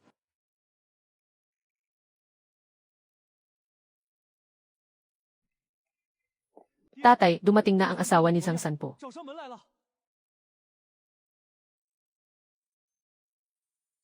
Ano nang ginagawa? Sumama si Zhang Sanpo kay Jiang Chen pataas ng bundok. Hindi pa siya bumalik dahil madilim na. Alam ng kanyang ina na nagtatrabaho siya para sa atin. Sa ganitong panahon, delikado ang maglakbay sa bundok sa gitna ng gabi. Malamang namamatay siya. Mukhang nagkaproblema ang simpleng laro na ito. Si Jiang Chen ay nakauwi 1 oras bago magdilim. Nakatanggap pa siya ng isang mahabang pangkat ng mga sundalo. Ito ay tungkol kay Zhang Sanpo na natagpuan. Nangyari ito sa kamay ni Jiang Chen. Kung ganito nga, mas mabuti na rin. Ang pagpatay ay isang mabigat na krimen. Ang mga lupa ng Jiang ay kusang darating sa pintuan. Tang, lumabas ka dito. Wala pa ang asawa ko. Kayo ang dapat managot. Tatay, hindi pa bumabalik ang asawa ko mula sa bundok. Kailangan mong mag-isip ng paraan. Tigil na, bumalik na si Jiang Chen. Kung hindi siya bumalik, tiyak may masamang nangyari. Hindi ka kumilos. Ibubulgar ko na ang lahat ng nangyari. Ikaw, umupo ka muna. Hindi siya babalik ngayong gabi. Bukas ng umaga, aakyat ako ng bundok kasama ang mga mangangaso. Buhay man o patay, dapat makita ang tao. Kaya't hayaan nating lumabas ang katotohanan. Akala ko ang matandang asong iyon ay isang mabuting tao. Para sa lupa, gumawa siya ng ganitong malupit na gawain. Halos ikinamatay ng bunso. Ito ay isang malaking pagkagalit ng hindi mamatay na pagsasanay. Nasaan si Zhang San po? Dinala ko siya sa timog hangin at pinakawalan. Dinala ang hari ng mga lobo mula sa maliit na itim na bundok. Ngayon, dapat wala nang natirang bangkay. Ay! Maganda ang ginawa mo. Kung hindi mo ito ginawa ng maayos, kailangan lang naming pumatay sa gabi. Tumakas na ang buong pamilya ni Chen Fengshan. Si Xiao Chen. Ang pagpatay ay may kaparusahan. Halos mapatay ang pangalawang kapatid mo. Magmumura ka na lang ba ng kaunti? Bukas ng umaga, siguradong dadalhin ni Chen Fengshan ang tao sa bundok para maghanap. Jiang Chen, sumama ka rin. Kung may pagkukulang, takpan mo na lang.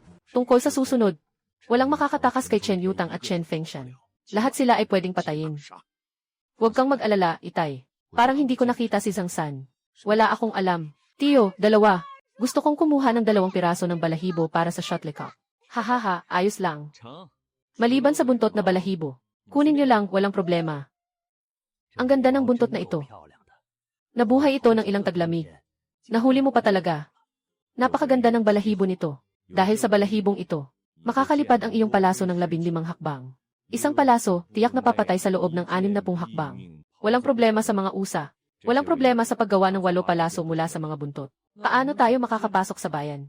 Pumunta tayo sa bahay ni Chen Fengshan para manghiram. Huwag kang manghiram. Baka isipin niyang nag-aalinlangan ka. Naiintindihan na hindi bumalik si Zhang San po kagabi mula sa bundok.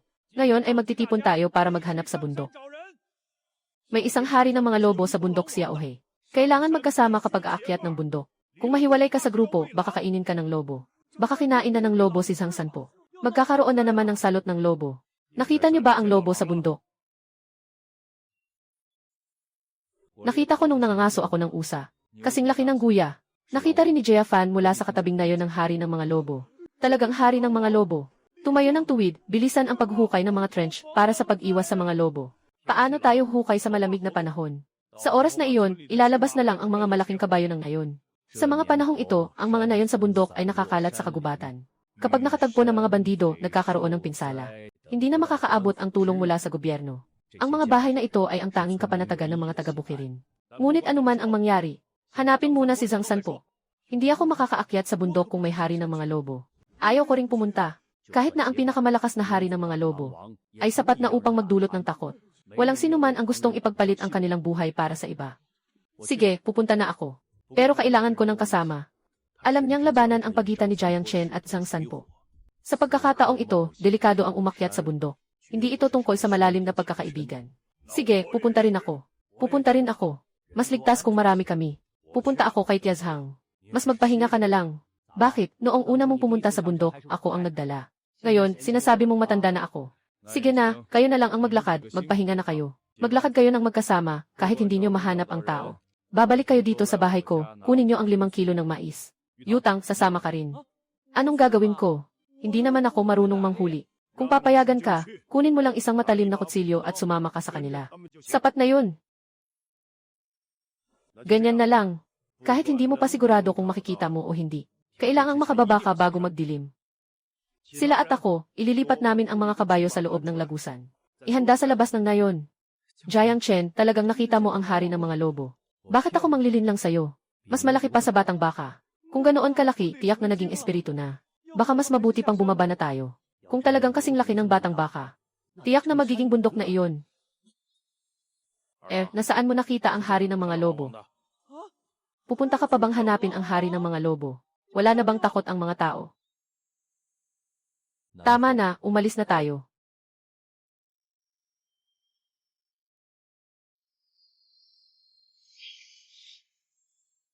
Mukhang may sapatos, mag-ingat ka. Nasa ibaba.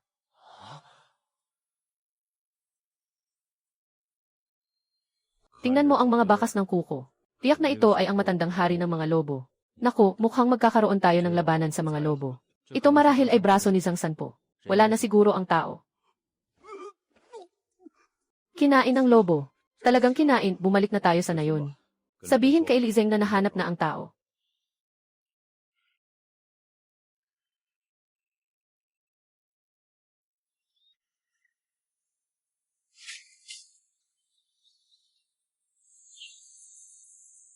Mas malaki pa ito sa inaasahan ko. Sapat na ito para sa isang malaking pamilya na kumain ng isang beses. Ang laki ng isda. Saan nakuha ni Jiang Erlang ang ganitong kalaking isda? Swerte lang sa Jinshitan, nakabangga. Tiyo, tutulungan kita. Wag na, bumalik ka na at ipagawa mo kay nanay ang mainit na tubig. Kapatid Jiang Chen, talagang ang laki ng isdang ito. Bakit ganito ang pakiramdam, ilang araw na tayong hindi nagkita? Ano bang dala mo sa bewang mo? Pakita mo nga. Hindi ko naman kailangan ang sayo. Ay, nagtatanong lang ako kung bakit ka nananakit. Jiang Chen, ngayon na may kakayahan ka na, hindi mo na kinikilala ang mga dating kapatid. Tingnan ninyong lahat. Itong basag na balat ay nakikialam na. Basang-basa na ang bota ni Jiang Erye. Hindi ka na makakauwi para magbabad ng paa. Mamaya, malamig na. Yung apelyido mong Zhang, akala mo ba wala kaming ibang apelyido? Sino ang nangbuli? Siyempre, anak mo ang nanakit sa akin. Huwag mong subukan ang mga ganyan kay tatay ko. Mas marami akong napatay kaysa sa mga manok na napatay mo. Huwag mo akong gawing biro. Umalis ka na, haha. Pasok ka na, magbabad sa paa. Ang lakas ng ulan. Si Erlang, ikaw ba ang nahuli? Medyo nahirapan ako. Ayos na. Mayroon na tayong karne pang taglamig. Haha, Jiang Dongwen. Si Jiang Xiaoyun ang kumuha para ipainit sa nanay mo at lutuin niya. Uncle Banjo, ang galing-galing mo talaga. Ang daming pinikon. Saan nang galing yan? Nakuha sa pugad ng mga soro. Mag-iwan ng 2 para sa mga bata. Yung iba palitan ng langis.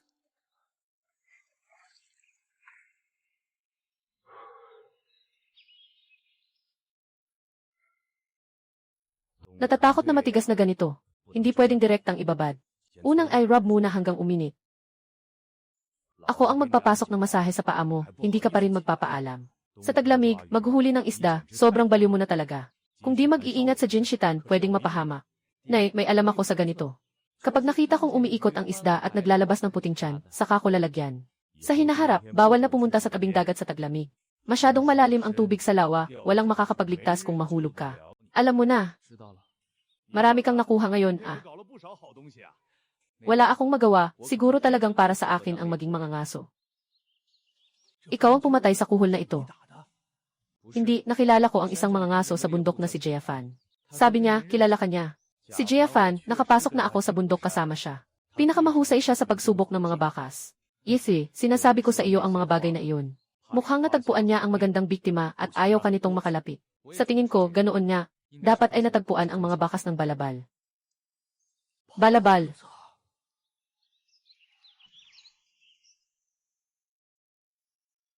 Dapat ay mga yapak ng balabal.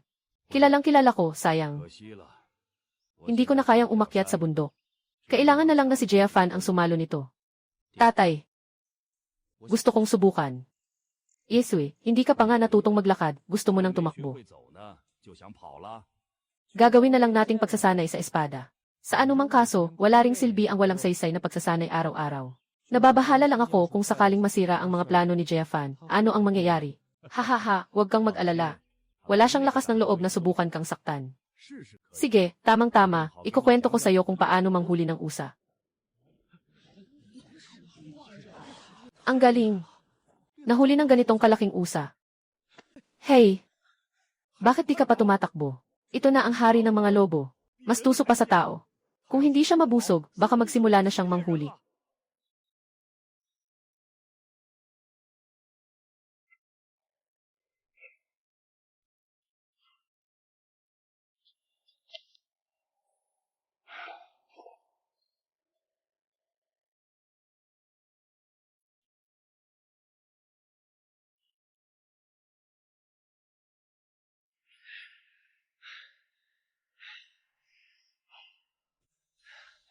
Hehe, natatakot na.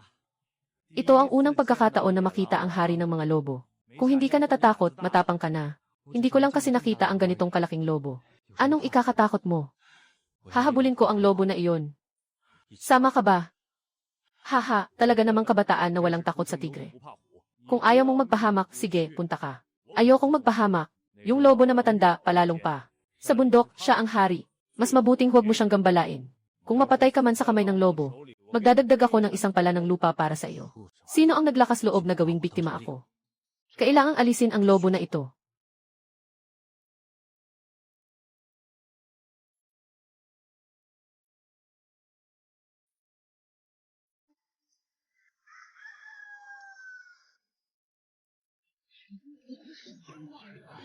Ang galing. Nahuli ang ganitong kalaking usa. Saan galing ang usa? Siyempre, nahuli ito. Hindi mo ba nakikita ang palaso sa lig nito? Talagang natutunan ni Jia o Erliang ang kakayahan ng kanyang ama. Wow, lalo pang humusay.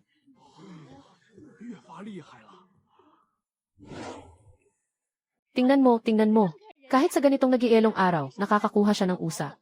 Ikaw, kung ako ang nandyan, makakakuha rin ako. Kung swerte siya, hindi na maubos ang karne nila sa taglamig. Swerte pa ang tawag doon.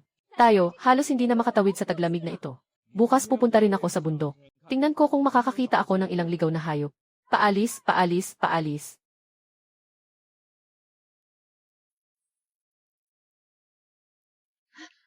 Tito, tito. Hayaan mong ang tatay mo ang sumundo sa akin, ang pagod na ako. Tapos na. Sige, babalik na ako agad.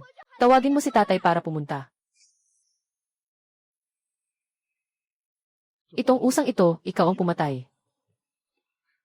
Hindi naman siguro siya ang tumama sa palaso.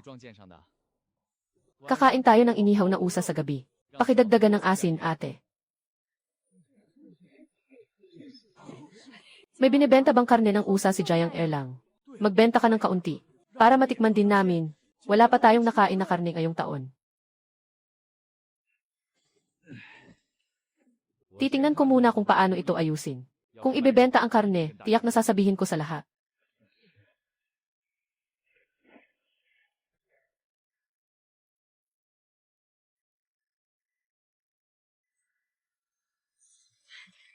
Wow, ang laki ng usa. Ikaw ba ang nakahuli nito, Erlang? Swerte lang, nakatagpo ako ng isang tanga na usa. Paano mo nahanap ang usa? Swerte lang talaga. Habang naglalakad pataas sa bundok, nakatagpo ako nito. Tunay na mahalaga ang swerte sa pangangaso. Bukas dadalhin ko sa syudad para ibenta. Hatiin mo ang kikitain kalahati para sa kasal. Yung natira pangbili ng bigas. Sapat na pangmatagalan sa buong taglamig.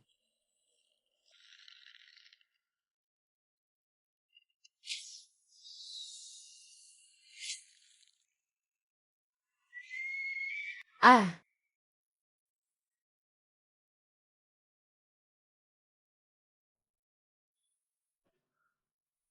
Kailangan ko nang umalis.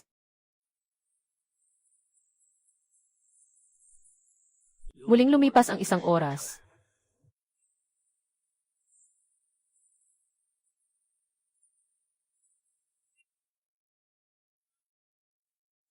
Isang oras at kalahati ay dumating na rin.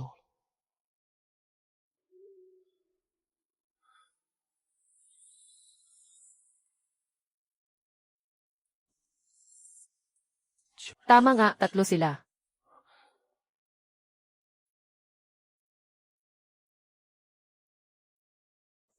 Hindi na kailangang maging sakim, sapat na ang makuha ang lalaking ito. Mahalaga rin ang mga paa ng usa.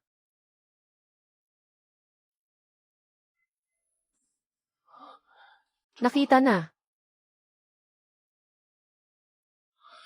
Hindi pa umabot sa 100 hakbang, pero sigurado na ang distansya ng tira.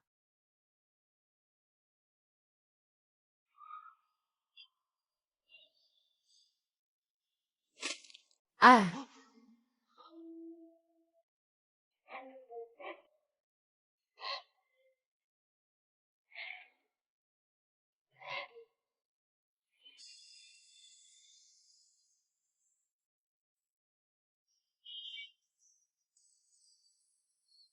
Sa 55 hakbang, kung lalapit pa, magugulat na sila.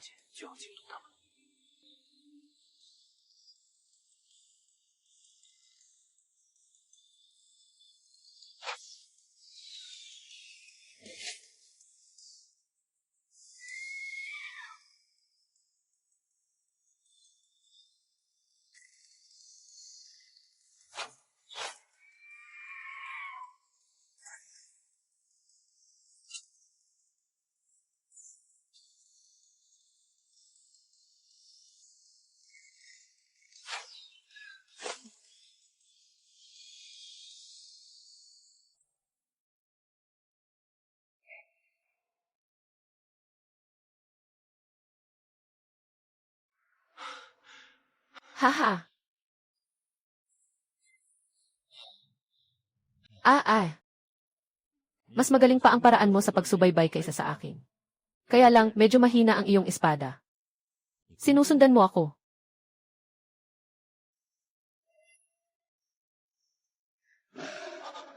Hari ng mga lobo. Nandito pala siya.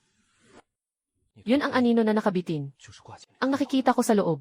Si Lolo Wang na naipadala sa maliit na Black Mountain ay nagpunta pala sa timog.